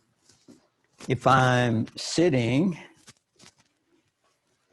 and I put a block under the floating, actually a little higher than the floating ribs, because I don't want to put pressure on floating ribs, and I'm just resting. And then I press my knees apart. When I press my knees apart, hips are still on the ground, but psoas lets go. So when I turn on glute medius, then psoas relaxes. And so the abdomen gets longer. Now, if I'm just in this position, so now I'm just resting, and I start taking deep breaths.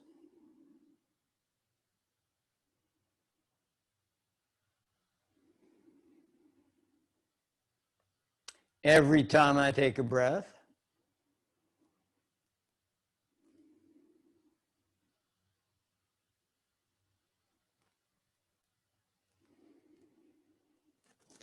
the body starts coming down a little bit. You can feel it if you do it yourself. So what is necessary to stretch out the fascia along the front of the body? People will say, well, I need to stretch out the muscle in front. Not correct. You have to stretch the fascia. How do you stretch the fascia? You relax the muscle. That's how you stretch the fascia. So sometimes if people are going into some given pose, whatever the pose happens to be, I'll choose something extreme, or a little extreme maybe. So if I'm here and I put my shoulder underneath my leg, then as I'm here, I will slowly start to melt, just because the muscles in my body are relaxed. And so the fascia takes the weight. And what will happen if I'm breathing? You start finding with the breath, there's a release. If you're very relaxed, you might find that there's a release with every heartbeat, if you can really relax. So what is necessary to get a stretch? In a muscle, the muscle has to relax. If I want to get a stretch in my hamstring,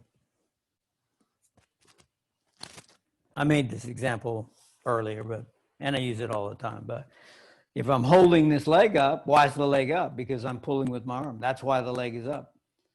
Now, what happens if I flex my foot? The fascia in the back of the leg lets go. So the leg kind of drops a little bit.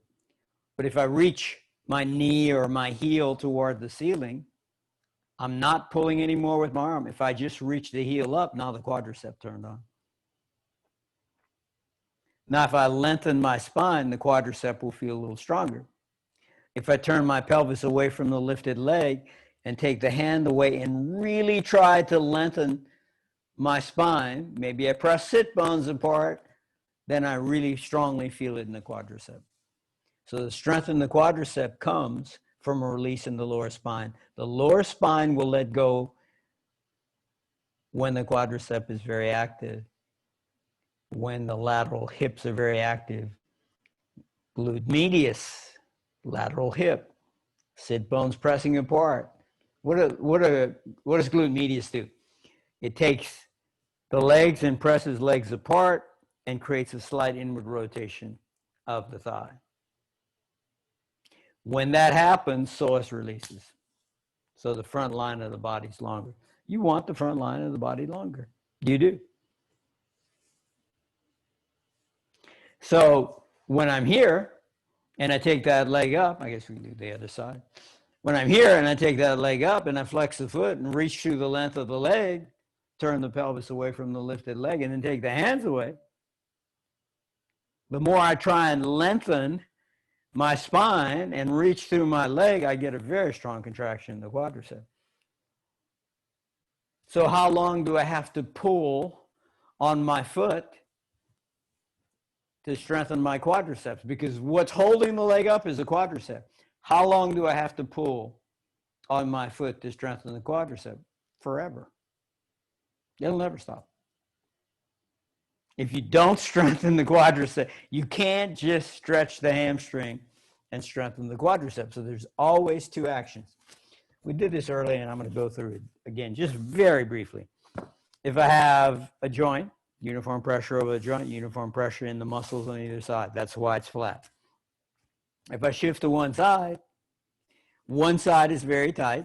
The muscles on this side, if this imagined joint, the muscles on this side are very tight. The muscles on this side are very weak. Where am I going to get soft tissue injury? Sprained joint, overstretched ligaments. The weak side. Where are the muscles too strong? Does the body want to, does it want the joint to bend in the opposite direction? No, it's tight here. How do I release this tight? I relax the muscles on the tight side, cycle back and forth to release the tissue, and I strengthen muscles on the weak side. That's the future of stretching. Based on the fascia work of people like Tom Myers, famous for anatomy trains, that's how you stretch. You stretch by relaxing the muscle you want to stretch and turning on the opposing muscle. So if I'm taking, let's do it this way. If I'm holding on to my foot and letting the weight of my leg stretch out my arm, what would I do to strengthen the arm? Rotate the arm out and release. Where is the shoulder most likely to compress? The front. Where is it most likely to overstretch? The back. Rotator cuff injuries are often in the back, in the top and the back. So what do? Rotate the arm out and release. What am I working then? I'm working the muscles in the back of the rotator cuff. That becomes, so I strengthen the backside. What else am I going to loosen? I loosen pectorals and lats. So if I just catch pectorals, these are pectorals, right? And I move back and forth, you find these are very soft. And if I rotate the arm out, that softness remains. It's very soft. So if I want to stretch out pectorals, what do? Rotate the arm out, let the arm hang on something, or I can hold on to something, door jam, whatever it is. And then I go and I move back and forth across this line of muscle. What is that doing? It's generating microcurrents into the acupuncture meridians, which opens capillary beds, does some other energetic things, which allows the muscle to have greater strength, so it lengthens. It allows the area to warm up. And you don't necessarily need to do any kind of hot yoga for it to occur. You just need to create movement perpendicular to whatever. So if let's do it like this. If I'm sitting on a block, and I know I did this before, and I really want to stick mostly to energetics, but I want to show you how this all links together. If I'm here and I contract the quadricep, well, the knee didn't go down very far. If I flex the foot, I'm still lengthening the fascia in the back. But if I push down on that muscle, well, now you can see, you look in the background, you can see a little tip of the block back here. And then when I push down, it disappears. So the distance from the back of my leg to that blue line in the back of my mat is getting a little bit smaller. It's opening fascia in the back of the leg. But it's occurring because I'm strengthening the quadricep. It's occurring because I'm using pressure on the quadricep to increase the activity in the quadricep. That's occurring. That's why it happens. All right, let's go a different way with that kind of thing. So it becomes necessary if I want to release a given muscle, what do I have to do? Well, I relax the muscle. So if I have a muscle here, this is about the beginning, this area right here. This is top of the quadricep. This is the top of the adductors. If I press down on the adductors, a path of muscle, a cluster of muscle fibers, long cluster of muscle fibers from knee area into the groin. If I push down, it begins to loosen fascia. And you may not feel much, but what has to happen? The adductor has to let go. You can't stretch the inner thigh and get it to open unless you fatigue the adductor or you use enough. Let me tell you why I get concerns about adductors. I get concerns about adductors because depending on the structural dimensions of the thigh bone, if I just try to push the knees down, I'll compress the inner knee, and I can create slight injuries. You can create more serious injuries, but slight injuries to the soft tissue in the hip joint, what they call labral tear. A labral tear comes because people are interested in getting straddle splits or something like that. Not everybody is set up for that. Not every physical body is set up for that. For some people, it can naturally occur without a problem. For some people, because of the dimensions of their bones and the general anatomical structure of their hip joint, that you can't do the same thing. So if you have some little, very slender young female trying to do something like that, well, I can't take a big husky male that's been doing certain kind of work where he's got gigantic muscles and do the same thing with him, because mechanically it doesn't work. He's adapted to the activity he's doing. she's adapted to the activity that she's doing. And so anatomically, some people are not made up to do a given pose. And the pose is not the point. The point is, how much energy do you run through the body during the pose? That's what's important. How much can you relax? And the idea of stretch the muscle is not necessarily going to get you where you want to go. It isn't. So if I'm trying to, and I know I did this, if I'm trying to get my knee down onto the floor, so my foot is lifted and get the knee down to the floor, well, if I stretch my outer ankle, what am I going to do? I'll compress the inside of the knee. So you can't just force these poses. It's very specific. Okay, I'm going to say enough, and I'm going to go back, answer some questions, because I'm going to have too many questions. I won't be able to catch up. Let's see. Qigong stuff is very new to me. I have the habit of grounding through my heels and press the big toe and little toe into the ground, and not the middle toe. The middle toes can lift with ease. I should not have these toes on the ground in the case of standing meditation. Should the heels be the only place on the ground? No, it doesn't have to be. It doesn't have to be. If I'm sitting and I want to lift up from a seated position, watch what happens to my toes. My toes lift up. Why do my toes lift up? Because the muscles on the outside of my leg are creating the leverage to pick up my hips. These muscles are picking the weight of my body up. So what happens? If I start off with my toes lifted, it might be easier to lift up. If I don't think about it, if I'm just kind of thoughtlessly trying to get up, you find the toes lift up on their own. But if I know I'm going to get up, I might lift my toes in advance, turn on these muscles, take my knees apart, take my knees back, lengthen my spine, and then when I get ready to lift up, it's easier to lift up. So I turn on all the muscles before I lift up. So is it okay to lift the toes? Absolutely, it's okay to lift the toes. Do I need to keep the toes on the ground? Well, certainly in that case, it's not good to keep toes on the ground. Now, Iyengar used to teach where I take toes together. I guess I need to do it like this. Where I take large toes together, small toes together, and the middle toes lifted. And that was typically done in all the standing poses. Well, what does it do? It increases the strength of the muscles in the arch on the inside of the foot.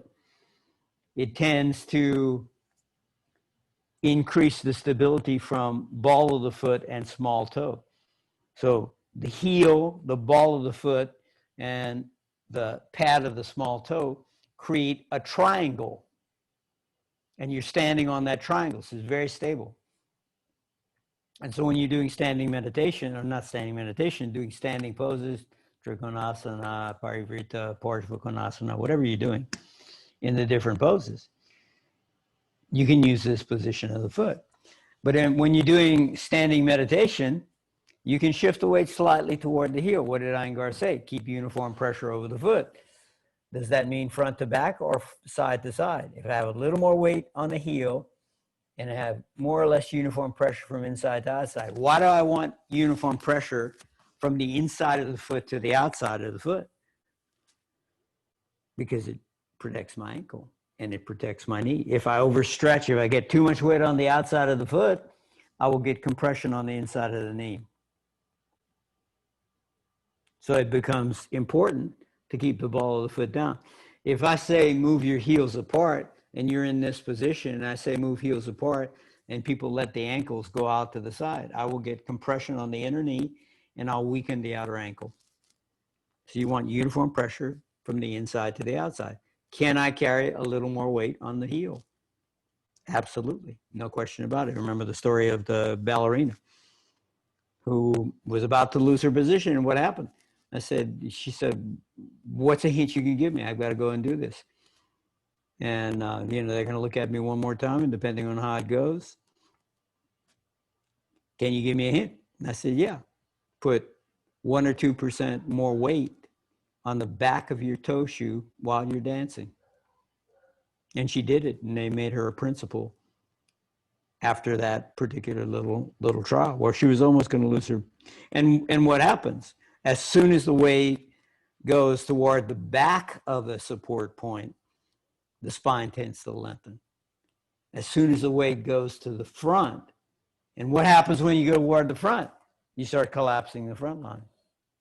Pressure on the heart, pressure on the lungs, pressure on the discs. And you'll dehydrate the discs. It's not going to help longevity in the spine. What else will happen if I start putting compression on the front of the spine? I'll put pressure on the spinal nerves that go to internal organs. What happens if I do that?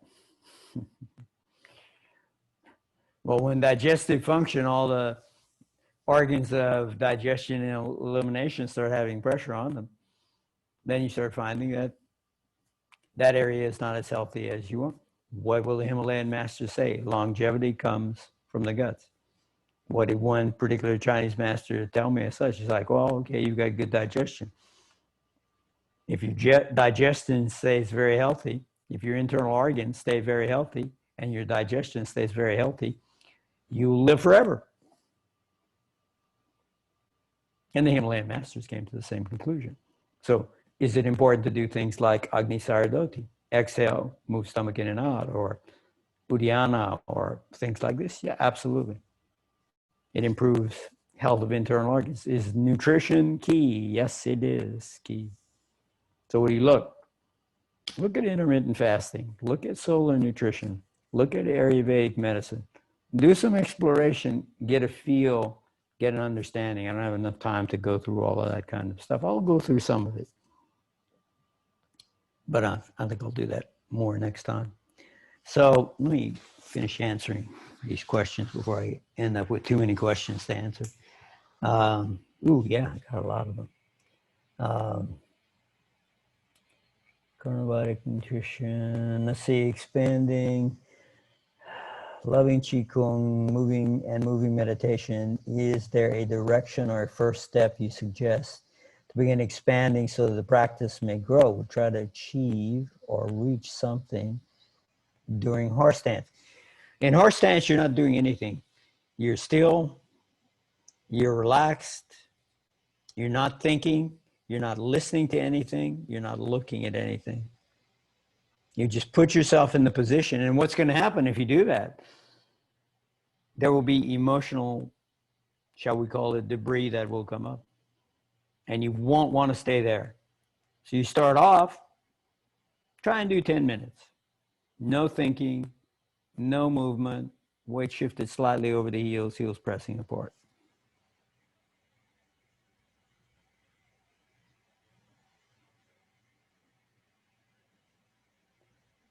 Let's see. How do you work to heal a rotator cuff or a labral tear? Well, let's just do one of them.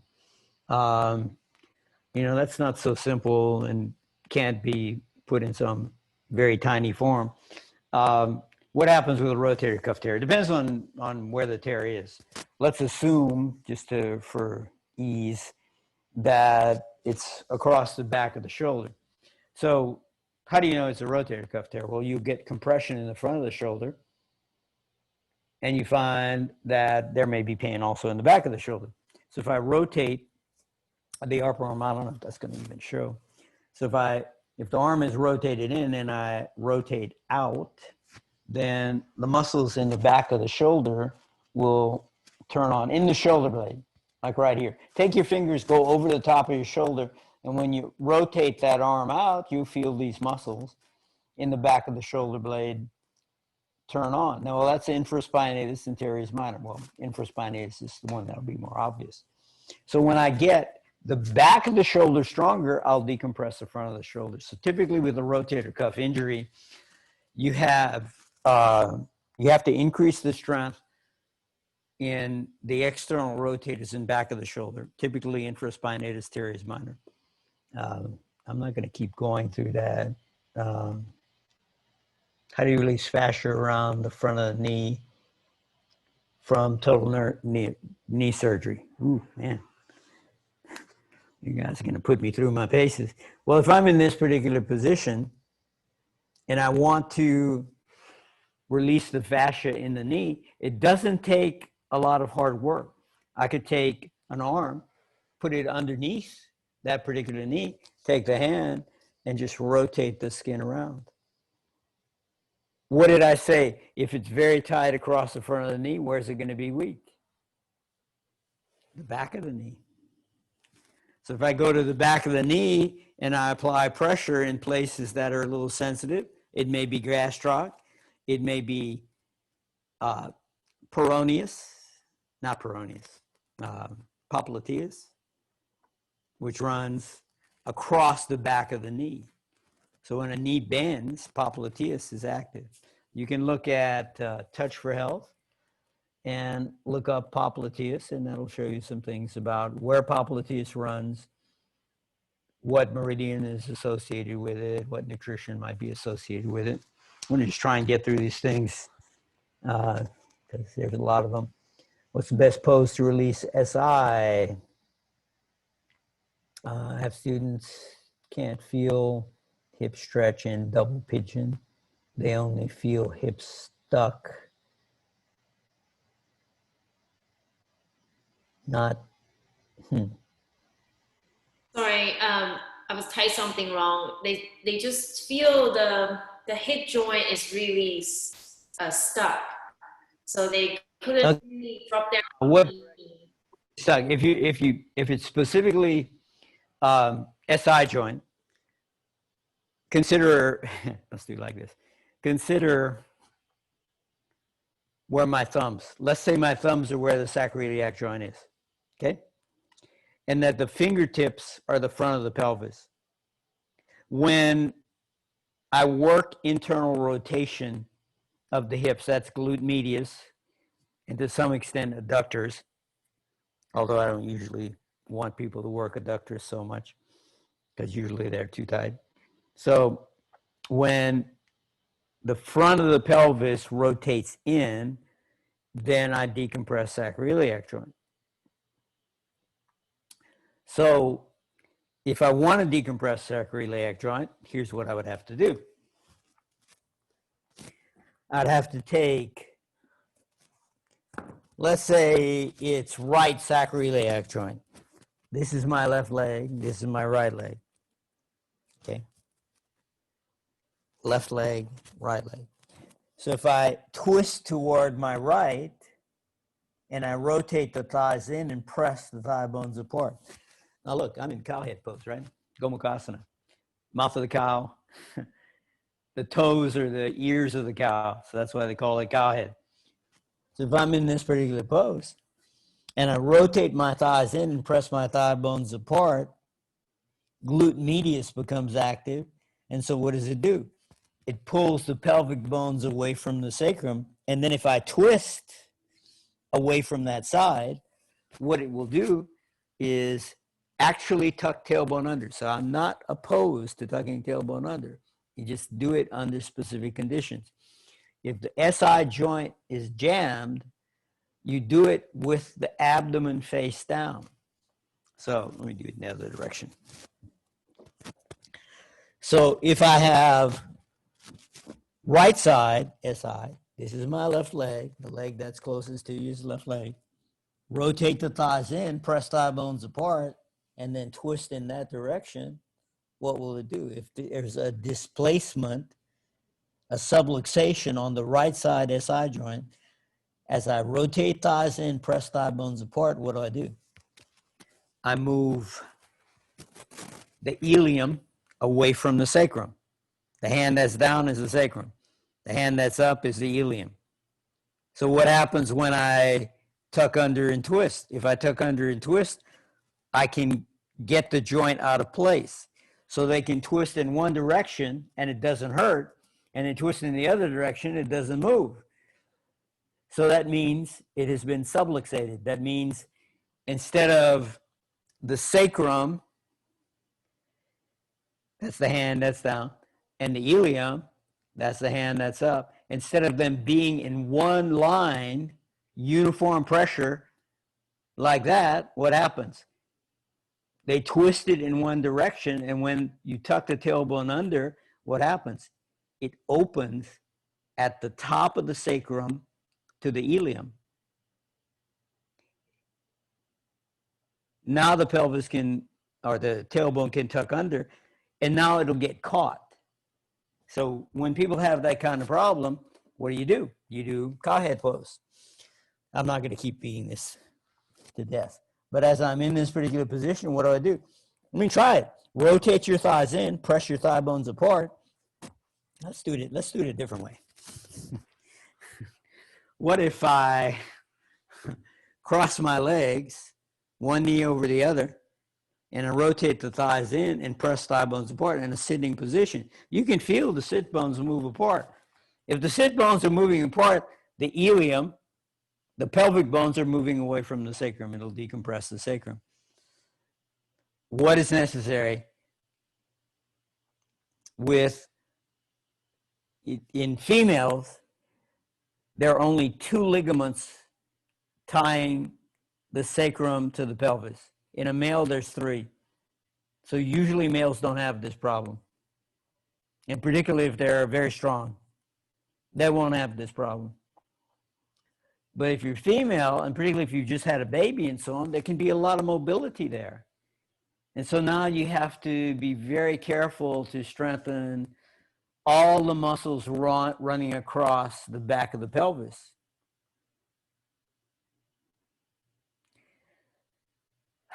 So sometimes the sacroiliac joint will go out of place, and then you've got to strengthen peroneus. Well, not peroneus, piriformis.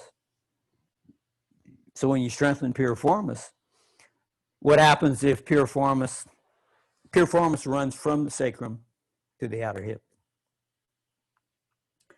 So what happens if it's shorter on one side? You'll get, if I get weakness on this side, let's say you have, pardon me for being so difficult, but I want you to understand this. If you have inflammation in one ovary, piriformis relates to reproductive area. And if you have inflammation in one ovary or one side of reproductive area, then it will weaken the piriformis on that side, and then it will tighten on the other side. And that's how you get piriformis syndrome, where it puts pressure on the sciatic nerve. So you need to have uniform pressure from side to side. So when you're working your exercises, it becomes necessary to develop uniformity. So if I'm always sitting with one foot over the other, it will create a minor deformity in the lower back. And if I have some inflammation on one side or another, what do I do with inflammation in the abdomen? Well, I could lie down on the surface and press in. Just put something underneath the pelvis and press in. Why do you do this particular pose? What do you think my heel is going to do? If I'm doing this particular position where the heel is pushing into the abdomen and I'm breathing in this particular position, I'll remove the inflammation in this section of the abdomen. This is getting a little too complicated, but it gives you the idea. I'll spend a little more time on therapeutics. I want to make sure I answer as many questions as I can because there seems to be lots of them. Sorry, in that how important is that? pigeon, I don't know if I right, maybe I don't really put the right words, but the double pigeon, is that could be the SI joint that were outer hip was very tight, so they couldn't really drop the knee down, because they always tell me they feel the top of it. Okay. Are you calling this double pigeon? Yes. Okay, this is fire log pose. And so when you're in this particular position, I don't usually do it where you lean forward. Or shoelace pose in forest yoga. What do I do in this particular position? I would twist to the left, thighs rotate in, thighs press apart, twisting and releasing. That's one. Notice, right foot over left knee. Now I might push on that right inner thigh, twist and release in this position. Then I might come to this side, twist and release in this position. Notice I haven't changed this position. And then I might end pushing and release. And what happens? It opens every aspect of the hip joint. And so depending on which variation is most difficult for the person, it will determine what variation they need to do. But I usually just do all of them. So if I put someone in fire log, double pigeon, shoelace pose, you put one elbow underneath the foot, one hand on the thigh, twist and release. Come to the other side, elbow, hand. Those 4 positions will take care of everything. You do it with one leg folded one way, and then you repeat the other way. So I had, the famous story is I had somebody asked for a private appointment in I don't know, somewhere in Europe. And they said, do you mind how many people come? So anyhow, it turned out 7 Ashtanga teachers showed up for the private appointment. I told them I wouldn't charge any more for extra people because the same amount of time. And none of them, not one of them, could do this particular pose. It's similar to what you're talking about. In this pose, if I cross my right foot over my left thigh, and I take the left hand behind my back, catch the shin, twist and release, none of them could do it. At the end of 2 hours, they could all do it. What was one of the things I did this double pigeon shoelace fire log pose in the way I just showed you, and it opened the hips for all of them. Okay. With one, I had to use a little extra external effort to get them there, but that'll open it up. Okay. Let's see. When I balance on the back, balance back onto the ball of the foot, a quick fear of falling is activated. Yeah, absolutely. So if I shift, this is what I think is going on. If I'm standing and I shift the hips back, put your hands on your thighs, and then you shift your hips back. And when the weight comes onto the heel and I press the heels apart, you feel the quadriceps. As soon as the hips come over the heels, you feel the quadriceps. When there's a fear of falling, what's going to happen? You'll lengthen the front line of the body. So you just shift the hips back to carry the weight over the heels, press the heels apart, and the front line of the body will get nice and long from doing it. So yeah, there is a fear of falling, but that's okay. You'll get over that. Let me see. Been taught it's extremely important to move the chest to the right first in twisting. For example, in supine knee twists, would drop the left first and the chest to the right. How important is this relation to digestion? Well, not necessarily to digestion, but let me say this. You want to activate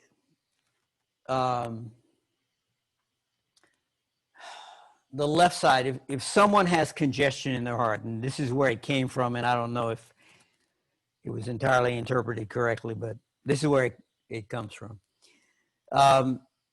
When an individual has problems with their heart, what you want to do is activate the left side of the body to activate the left side heart meridian. Because if they have any kinds of problems there, then by activating the energy on the left side, it makes it a little bit easier. So how you interpret that in a given pose, I'm not going to take a bunch of time to do that kind of thing. But that's the basic idea. So what happens if you have someone, and I'm going to go through this because I think it's valuable. I've had students who were in situations, and this managed to be life-saving. It's not CPR. It's something a little bit different. What was I taught by my teachers? They said, if someone's having a heart attack, you catch either, well, let's do it. Let's make it really simple. You see this crease right here on the inside of the palm, that little crease right there? It's like a little mouth, chewing my finger. And then I have these 2 knuckles that run from ring finger and little finger. If I go right in between those 2 and I catch, that little crease right there. And I also press all my fingers. Why all the fingers? Because it's electrically neutral. That's why you do it. If I put the fingers just inside the collarbone, under the collarbone, on the inside of the shoulder, the outside of the rib cage, there's a little groove in there, right? And you take the fingers, you cluster in there, you catch that section on the hand. If they're having a heart attack, it'll be painful. And you can use that as a technique, and it may resolve that. I know cases where this has occurred. So the reason, if someone has heart problem, you do the left side first.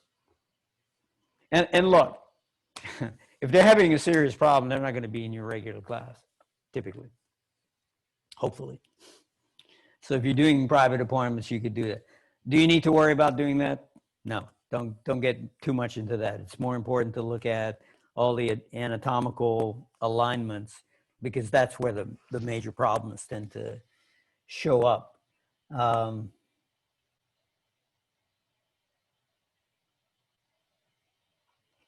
All right.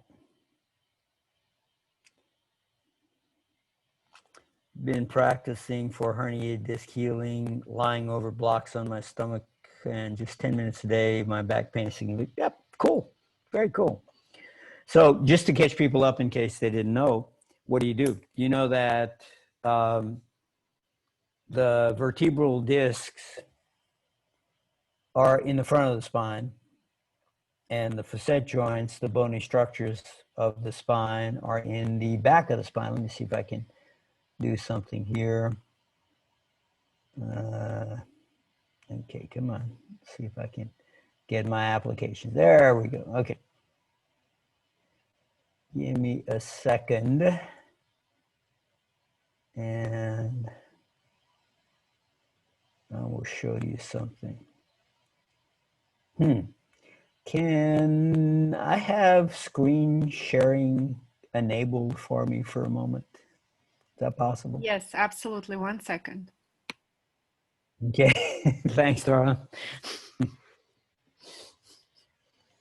You're such a good hostess. You have it now, Robert. Okay. Thanks, Darla. Okay. So look on your screen and you're going to see a vertebrae. It's a green vertebrae. That's because this guy is Irish. So the front of the vertebral body is thicker than the back. So when you have a lumbar curve, the back of the spine is shorter than the front, and that keeps uniform pressure over the disc. When someone has a herniation of the disc, the front of the vertebrae get too close. And so if I pinch, just imagine in this little space right here that I'm kind of moving my cursor around. If it pinches in the front, then the disc wants to push back and it puts pressure on the spinal nerve. If the person's weak in their back, if they're strong in their back, not a problem. So what would I do to increase the flexibility of this individual? How do I want to do this? Okay, I guess I just show you. So I'm going to stop sharing for a moment. Here I am again. All right, so what do I do? How do you herniate a disc? You bend over to pick something up heavy, round your back, and tighten your abdomen. And that herniates the disc. Okay, so you're not going to do that. So what do I do to put it back in? I have to go the other way. You don't lie on your back, because then the disc will definitely go out. But if I take, you'd usually do this with some kind of rolled object. But if I take 2 blocks, end to end, notice I'm putting a little space between them. This is only about 4 inches high. And I come into this position and pull with my arms to lengthen the abdomen. Now the disc will move toward the ground. Why is it moving toward the ground? Because the vertebrae in the front of my spine separate. So when I pull with my arms, and I just twist back and forth, it stretches the abdomen so the disc can move away from the spinal nerves, which are in back, toward the vertebral bodies, which are in front, close to the floor. So if, for example, I put one hand down, let me do it like this because maybe it shows better. If I'm twist to my left, then I have a diagonal from my left side abdomen to right side hip, stretching. Let me make sure that makes sense. I'm stretching this line. Well, what happens if I stretch this line and then I stretch the other line? Then when I get ready to go back, it's easier to go back. So if I were to just, I'm not going to go into this a whole lot, but if I were, God, have too much to say. So if I'm lying over a block, letting the block support my rib cage, and I press my knees apart, what turns on? Outer hip turns on. So in a back bend, you can press the thighs apart or press the sit bones apart, and you find you get a little lift. Okay, that's psoas. What happens if I roll to one side? Well, now I have a line on a diagonal from one side of the rib cage to the other side of the pelvis. So that just gets longer. And if I do the other way, I get the other side long. So if I just twist back and forth and press the knees apart, the front of the spine gets a little longer. So as I'm in this position, if I were to hold on to my mat, shift side to side, press the knees apart, I begin to have a change in my voice. And I also lengthen my spine, right? And that's what you want to do. You want to lengthen the spine. So when I have someone with a herniated disc, what do? Elevate the pelvis, have them face down, lengthen the front of the body so the disc can move toward the front of the spine, away from the spinal nerves. So that's how you take care of herniated disc.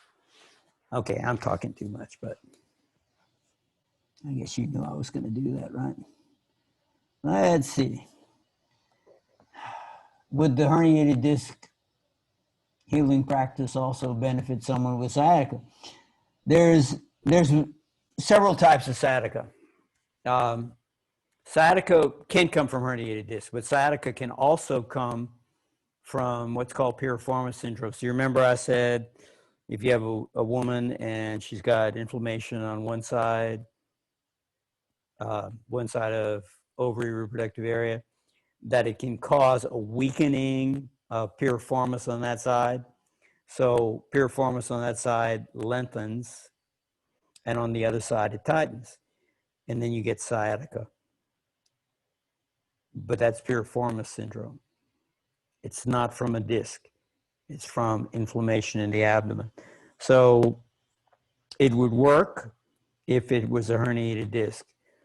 It would not work if it's piriformis syndrome. For piriformis syndrome, what you do is you lie down and you put some pressure on an inflamed area. It's not much pressure. Don't put a lot of pressure. Light pressure will be a little uncomfortable, and you just breathe and let the pressure resolve. And when the pressure resolves, the muscles will even out, and when that happens, there'll be less pressure on sciatic nerve. This is not a simple problem. So it's not like you can go out there and teach a bunch of people how to do this.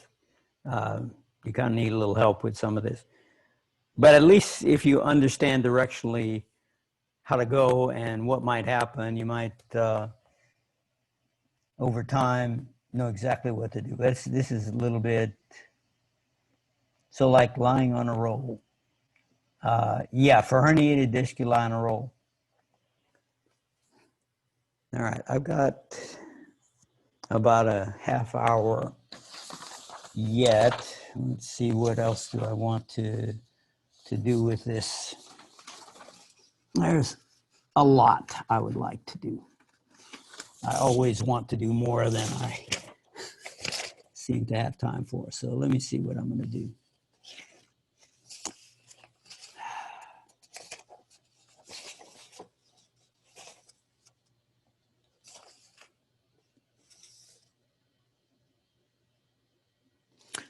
Let me give you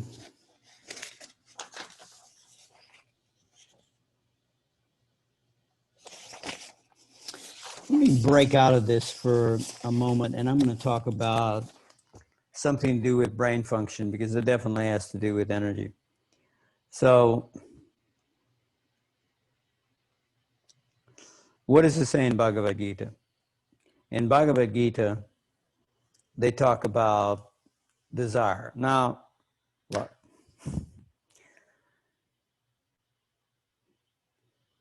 if a lion's going to eat you, you have a desire to run away. And if you'd like to go somewhere, you'd have a desire to go there. So desire can either be towards something or away from something. And what does that mean? That means the present you're not satisfied with. You either have expectations or concerns or what some quest for pleasure or some avoidance of pain. So there's this disturbance.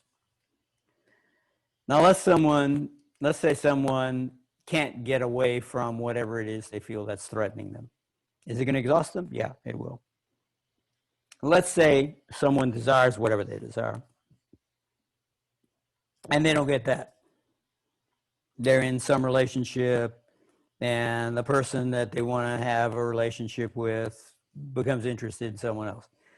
Well, now what happens in that particular case? Well, the person, let's say they're not yoga type. Maybe they are yoga type, but if they can't get what they want, they might get angry. Is that going to resolve the problem? No. They will get exhausted also. You can say it's unfair, whatever. Okay, look, I'm not trying to say right or wrong here. I'm just saying life happens the way it does, and you can't talk somebody into whatever.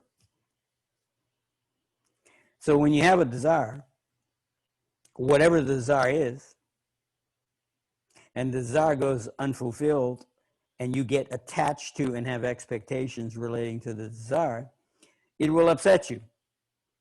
You'll get upset. Maybe you get angry, maybe you get sad, but you start losing energy and you get disturbed.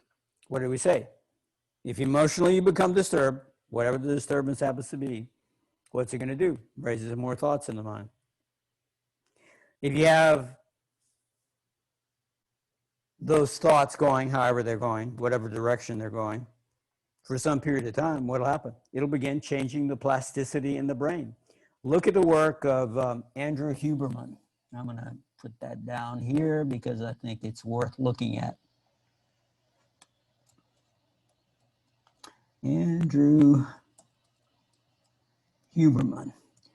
He's from Stanford University. And look at something he does on stress. It's a YouTube video. And sleep.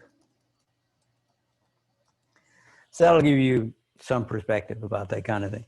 So if you have a person that's very disturbed for some period of time, it begins to change plasticity in the brain. Now a person that's always worried becomes more worried.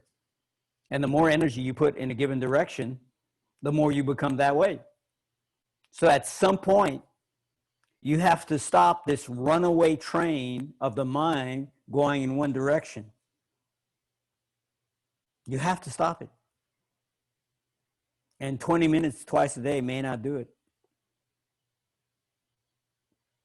You can't just distract yourself from this stuff. You can, but what do we say? let's say in the midst of all of this that's going on, you feel this turmoil inside the heart. How did I say you get out of it? You have to go into the emotion and find the beauty inside the heart. How can you do it? Maybe find a beautiful place. Go be in nature. And it takes no thought to notice the beauty in nature or the beauty of someone in your life, whoever they might be, or gratitude for whatever you have. And when all of that occurs, then the mind can start to quiet down. But if it doesn't, and you keep going that way, you will create a pattern that will become entrenched. And it'll continue to exhaust you. And then when you get exhausted, what's going to happen? You have all these confusing thoughts. Sleep will not be good. It'll be disturbed. There'll be all kinds of fears and so on that will come up. And now you've got so much going on inside your head, you start finding that your memory is not good. You start forgetting things. And what happens when you start forgetting things? It becomes very difficult to learn. You start forgetting. You become very confused. And can you be happy under those conditions? No, you can't. So you'll lose all your peace. Now, there are some things that can reset it. Yogananda did this. I think I mentioned this already. Yogananda would say, do a double inhale and then sigh. Andrew Huberman at Stanford noticed the same thing. So double inhale.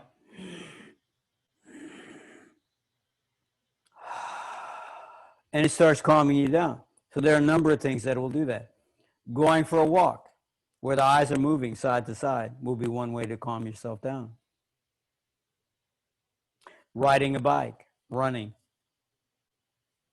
doing nice flow yoga class with someone that knows how to give nice instructions, get you involved in music and talk and whatever. Okay? Gifted yoga teacher can cool you out. Yoga can be beautiful for that sort of thing. So in order to have peace in your life, what do we say? Well, I need to relax my abdomen. How do you relax the abdomen? What is here? I have to be willing to digest whatever's going on. You say, I have no stomach for this given situation. And what is it going to do if you're very stressed? You won't be able to digest. And what happens if you can't digest? You start finding you'll have inflammation in the guts. What happens when you have inflammation in the guts? The inflammation in the guts is known to affect brain function. Right? You know that. The health of the guts determines whether or not the blood-brain barrier is compromised. Blood-brain barrier will be compromised if guts are always upset. Why are guts upset? Because whenever you have an intolerable situation, and what's intolerable? Whatever you can't tolerate is intolerable. And what do you have to do? Kind of get over it. Don't try to push the water in a given direction that it isn't going. This is not like me trying to be some psychologist or something. Just the inevitability of beating your head against the wall is going to upset you.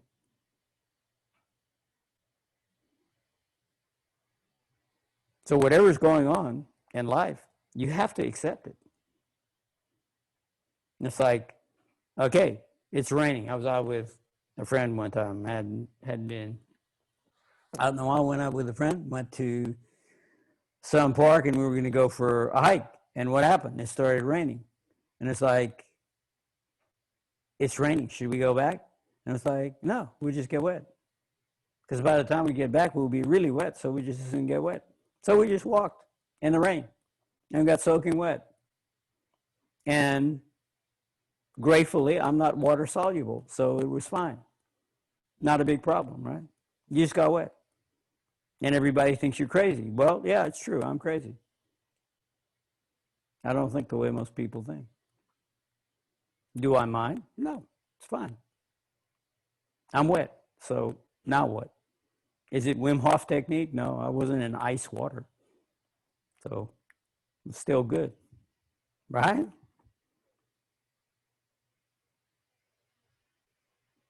If it's life-threatening, then you can offer a little more concern and energy. Otherwise, relax.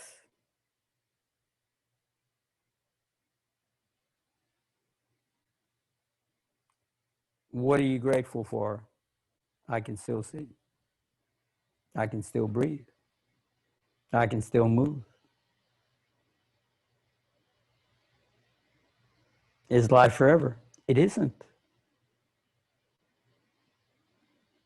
And what do you want to find?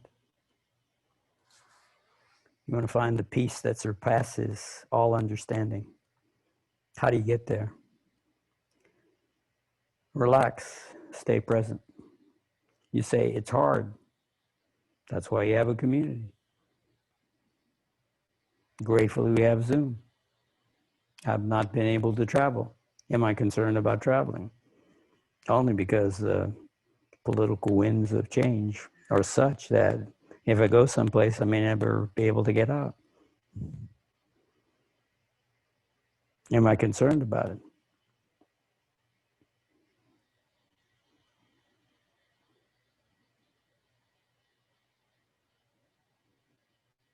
Relax. Become present. Let's do this for a moment. If I take my cluster of fingers, you already know that when I take fingers, each finger has alternating charge. And depending on the time, the charge may be different on the fingers, but on the thumb, it's usually neutral. So if I put my thumb and my fingers around, this is electrically neutral, which is why when you do alternate nostril breathing, you might put two fingers here because it's electrically neutral. You don't want to put a charge there because you run microcurrents through. So if I cluster my fingers and I put it right in the space between my eyebrows, and I touch there, and I'll leave it there for a while. Come to a nice balanced position. And then I take the hand away. And I don't focus my eyes at the midpoint between eyebrows. I just notice the after effect of having touched that area. Feel that area.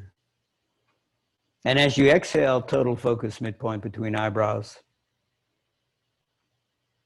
And pause the breath. Eyes are not focusing. Mind is focusing. Consciousness is focusing. And you might feel like you're being drawn into a space beyond the present dimensions. And if you just stay there for a while and breathe,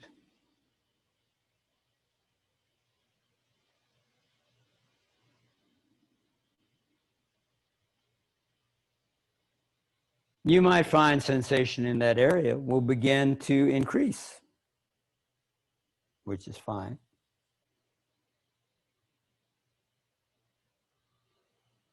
So as you exhale, total focus midpoint between eyebrows and pause the breath.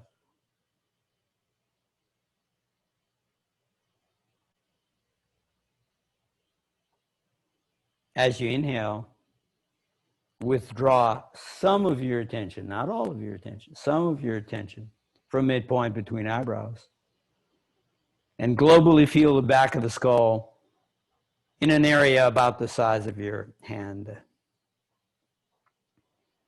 Because Ajna Chakra is at a point in front and is globally expanded in back, including posterior fontanelle and base of skull, that big an area. So I exhale, total focus, midpoint between eyebrows, pause the breath. As I inhale, I withdraw some of my attention from midpoint. Globally feel the back of the skull. Pause the breath. And you do that for a few breaths. Exhale, pause in your own timing, and inhale, pause. Exhale, pause.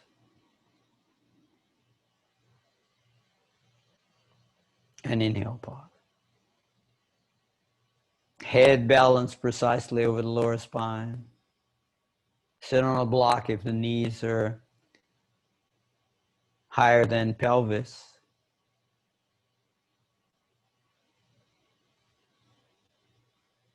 Allow the chin to lift a little higher than usual so you feel the face and forehead relax.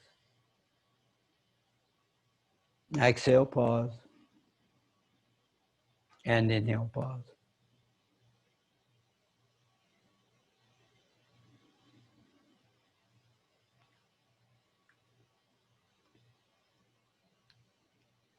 Now, as you're breathing, become aware of the lower abdomen, and as you inhale, expand the lower abdomen. What area of lower abdomen? If you put your thumb at your belly button, where the middle finger is touching is roughly where the second chakra is. Eventually, second chakra will let you know where it is. Just put your attention generally there. As you inhale, distend the lower abdomen, right where the little finger is touching. 5 fingers below belly button. So you inhale, expand lower abdomen. Why am I expanding lower abdomen? Because the diaphragm can sink down more. So it gives more space in the lungs. Am I moving chest? Not in this case. Chest is quiet. So chest is lifted, but as I inhale, I distend lower abdomen. As I exhale, I draw the abdomen. You want the knees lower than the pelvis in general. So the reason you sit on a block is so the knees are same level as the pelvis or hips, or the knees are below the hips. Then the spine can be straight. It's traditional for meditation.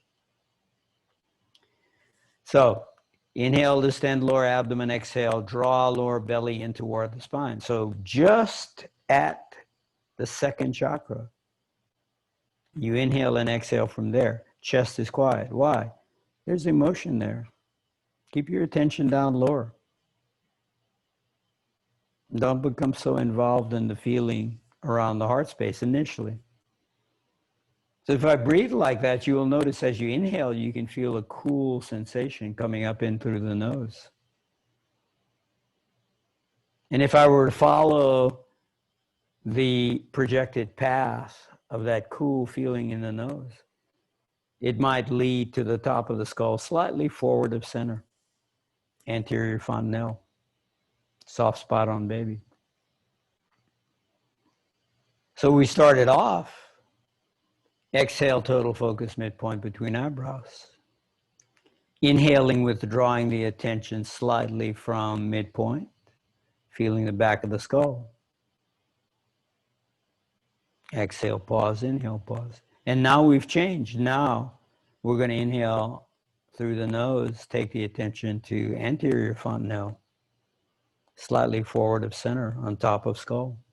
And as you exhale, totally merge attention, midpoint between eyebrows. Pause the breath.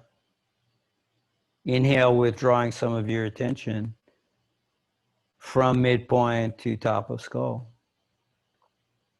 Pause the breath. Exhale, pause.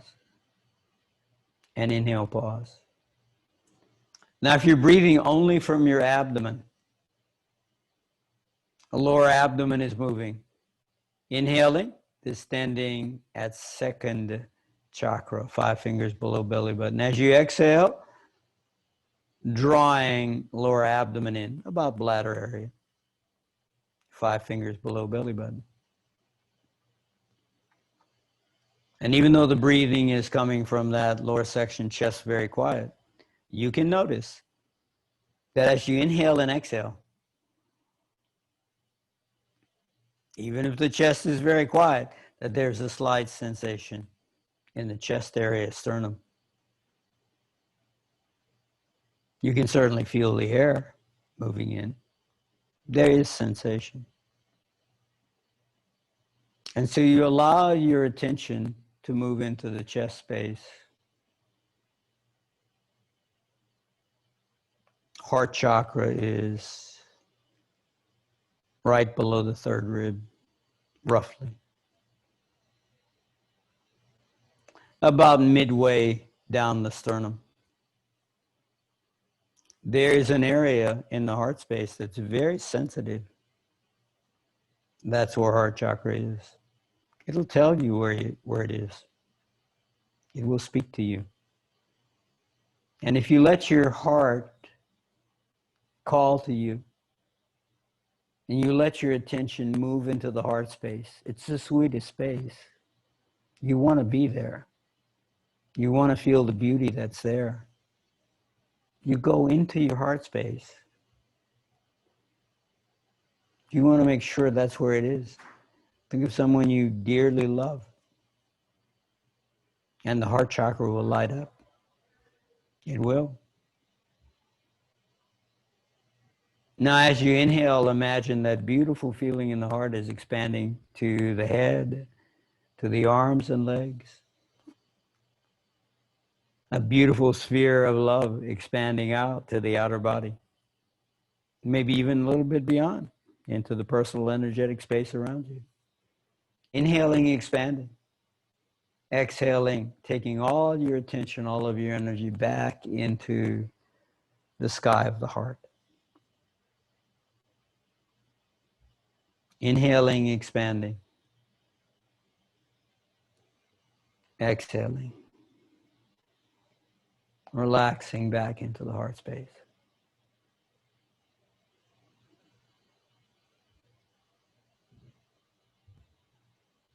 Taking some of the energy that naturally arises from this infinite wellspring of beauty, love, and life.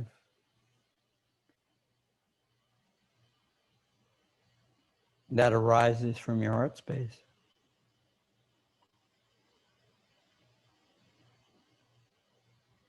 Ultimately, you'll find it's not inside of you. You're inside of this beautiful space. Eventually, in meditation, you will notice this. And so I inhale and I feel that beautiful feeling, expanding into the whole body. Let yourself bathe in it. And as you exhale, taking all of that energy, all of your attention, move back into heart space. Now, as you relax,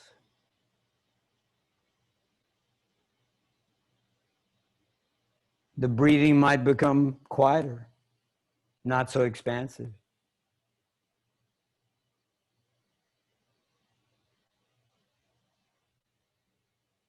The breathing is only coming, as far as movement's concerned, from lower abdomen, 5 fingers below belly button, centered on second chakra.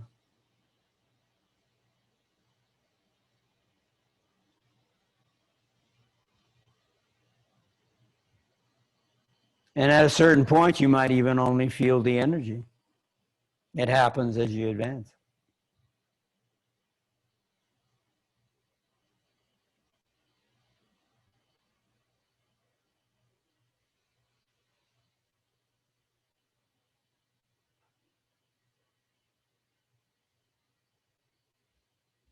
And sometimes the breathing stops, but you still feel that pulsing of energy there. Never force that.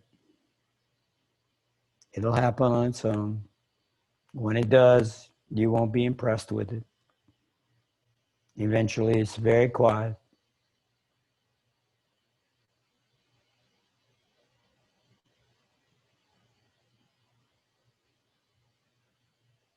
And then deepen your breathing.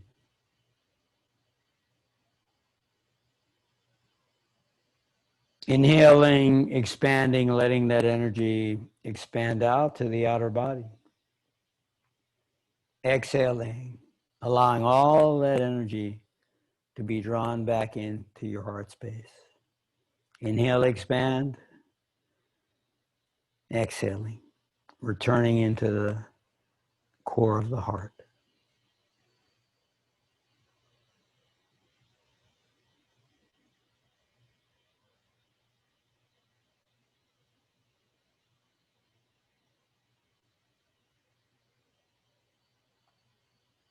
And then on the next inhale, you might inhale and take your attention from heart space to midpoint between eyebrows.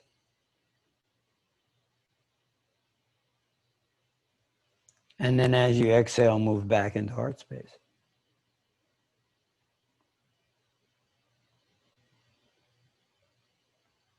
This is opening a different branch of what is termed Sushumna Nadi. So there's a Sushumna Nadi in the back, running through central canal of spinal column, and there's one from in the front, from heart space,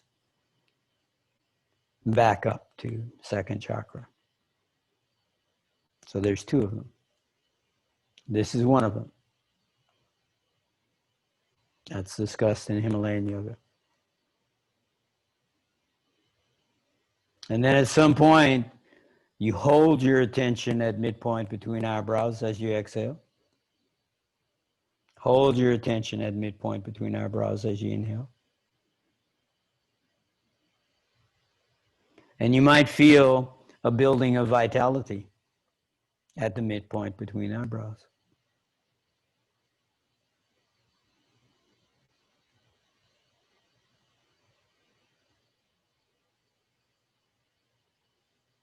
Exhaling, total focus, midpoint between eyebrows. Pause the breath. Eyes relaxed. Consciousness merges into that space. And as you inhale, withdrawing some of the attention from midpoint, feeling the back of the skull. Exhale, pause. And inhale, pause.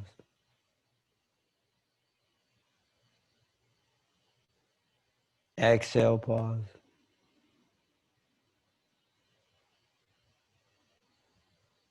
And inhale, pause.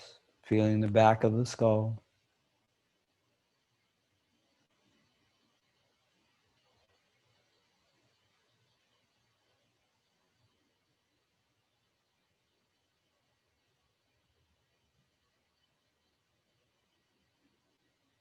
And then let everything go. Just be here for a moment. Now you're present. Remember this state.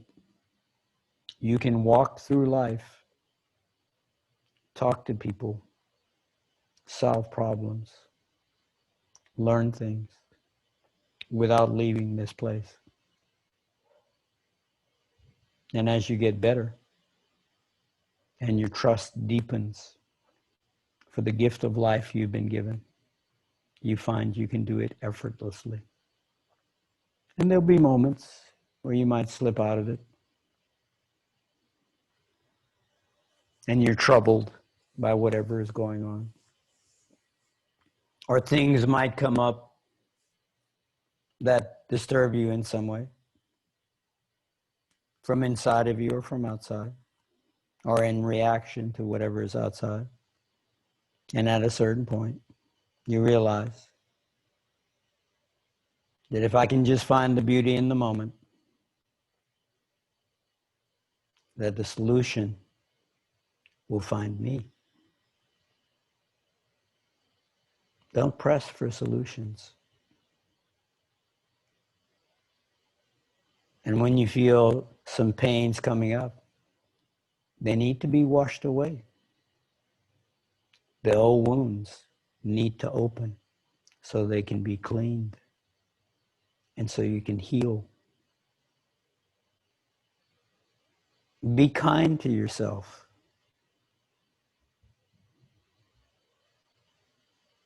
To learn to be kind to others, you have to learn to be kind to yourself. To be patient.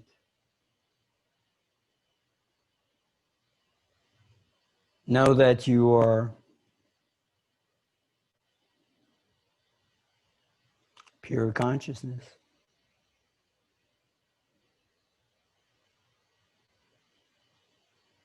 Can you just be conscious of the moment?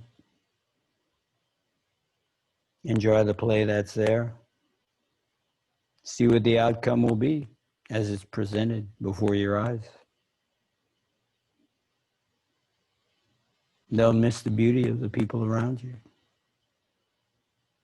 Don't miss the beauty of yourself when people around you are not so beautiful.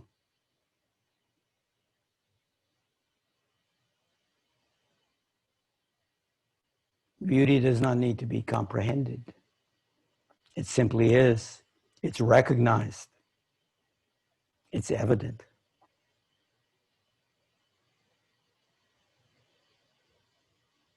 And as you breathe, it feeds you. Stay present.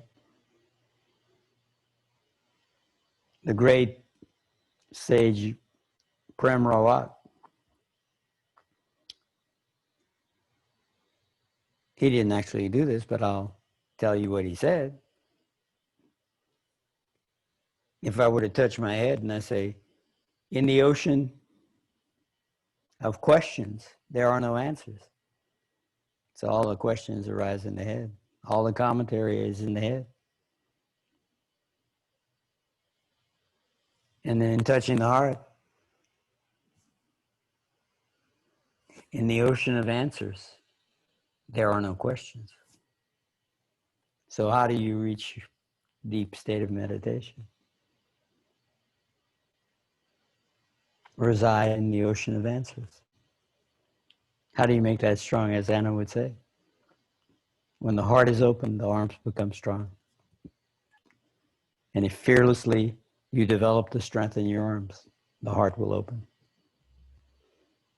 And if fearlessly you begin to understand the suffering of the people in front of you and realize it's not about you. It's not about you. They're fussy about whatever they're fussy about. They're suffering.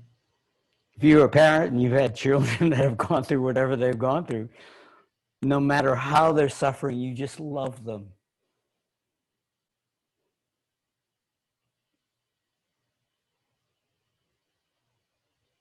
When you love them from your caring arms, how can they not notice you?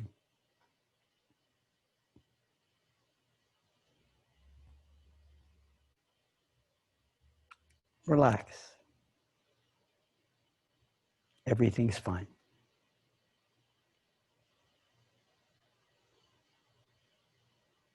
Truly.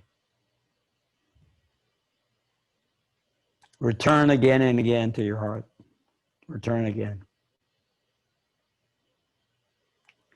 What I did is, under Hansa Veda's meditation on mindfulness breathing with space.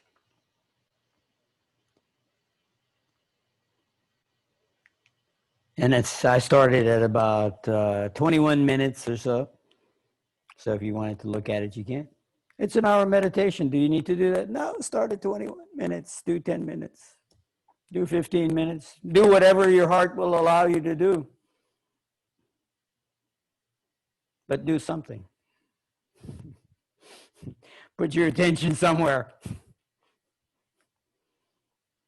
And if there's pain where you're looking, and it's coming from inside of you, let it go. Don't hold on to it. You don't want it. Don't suppress it to look good in front of someone else that's also suffering in some other way. Be kind to yourself. Be kind to each other. Everything's fine. Don't miss your life. That's it. I'll see you guys next week. Thank you so much for being there.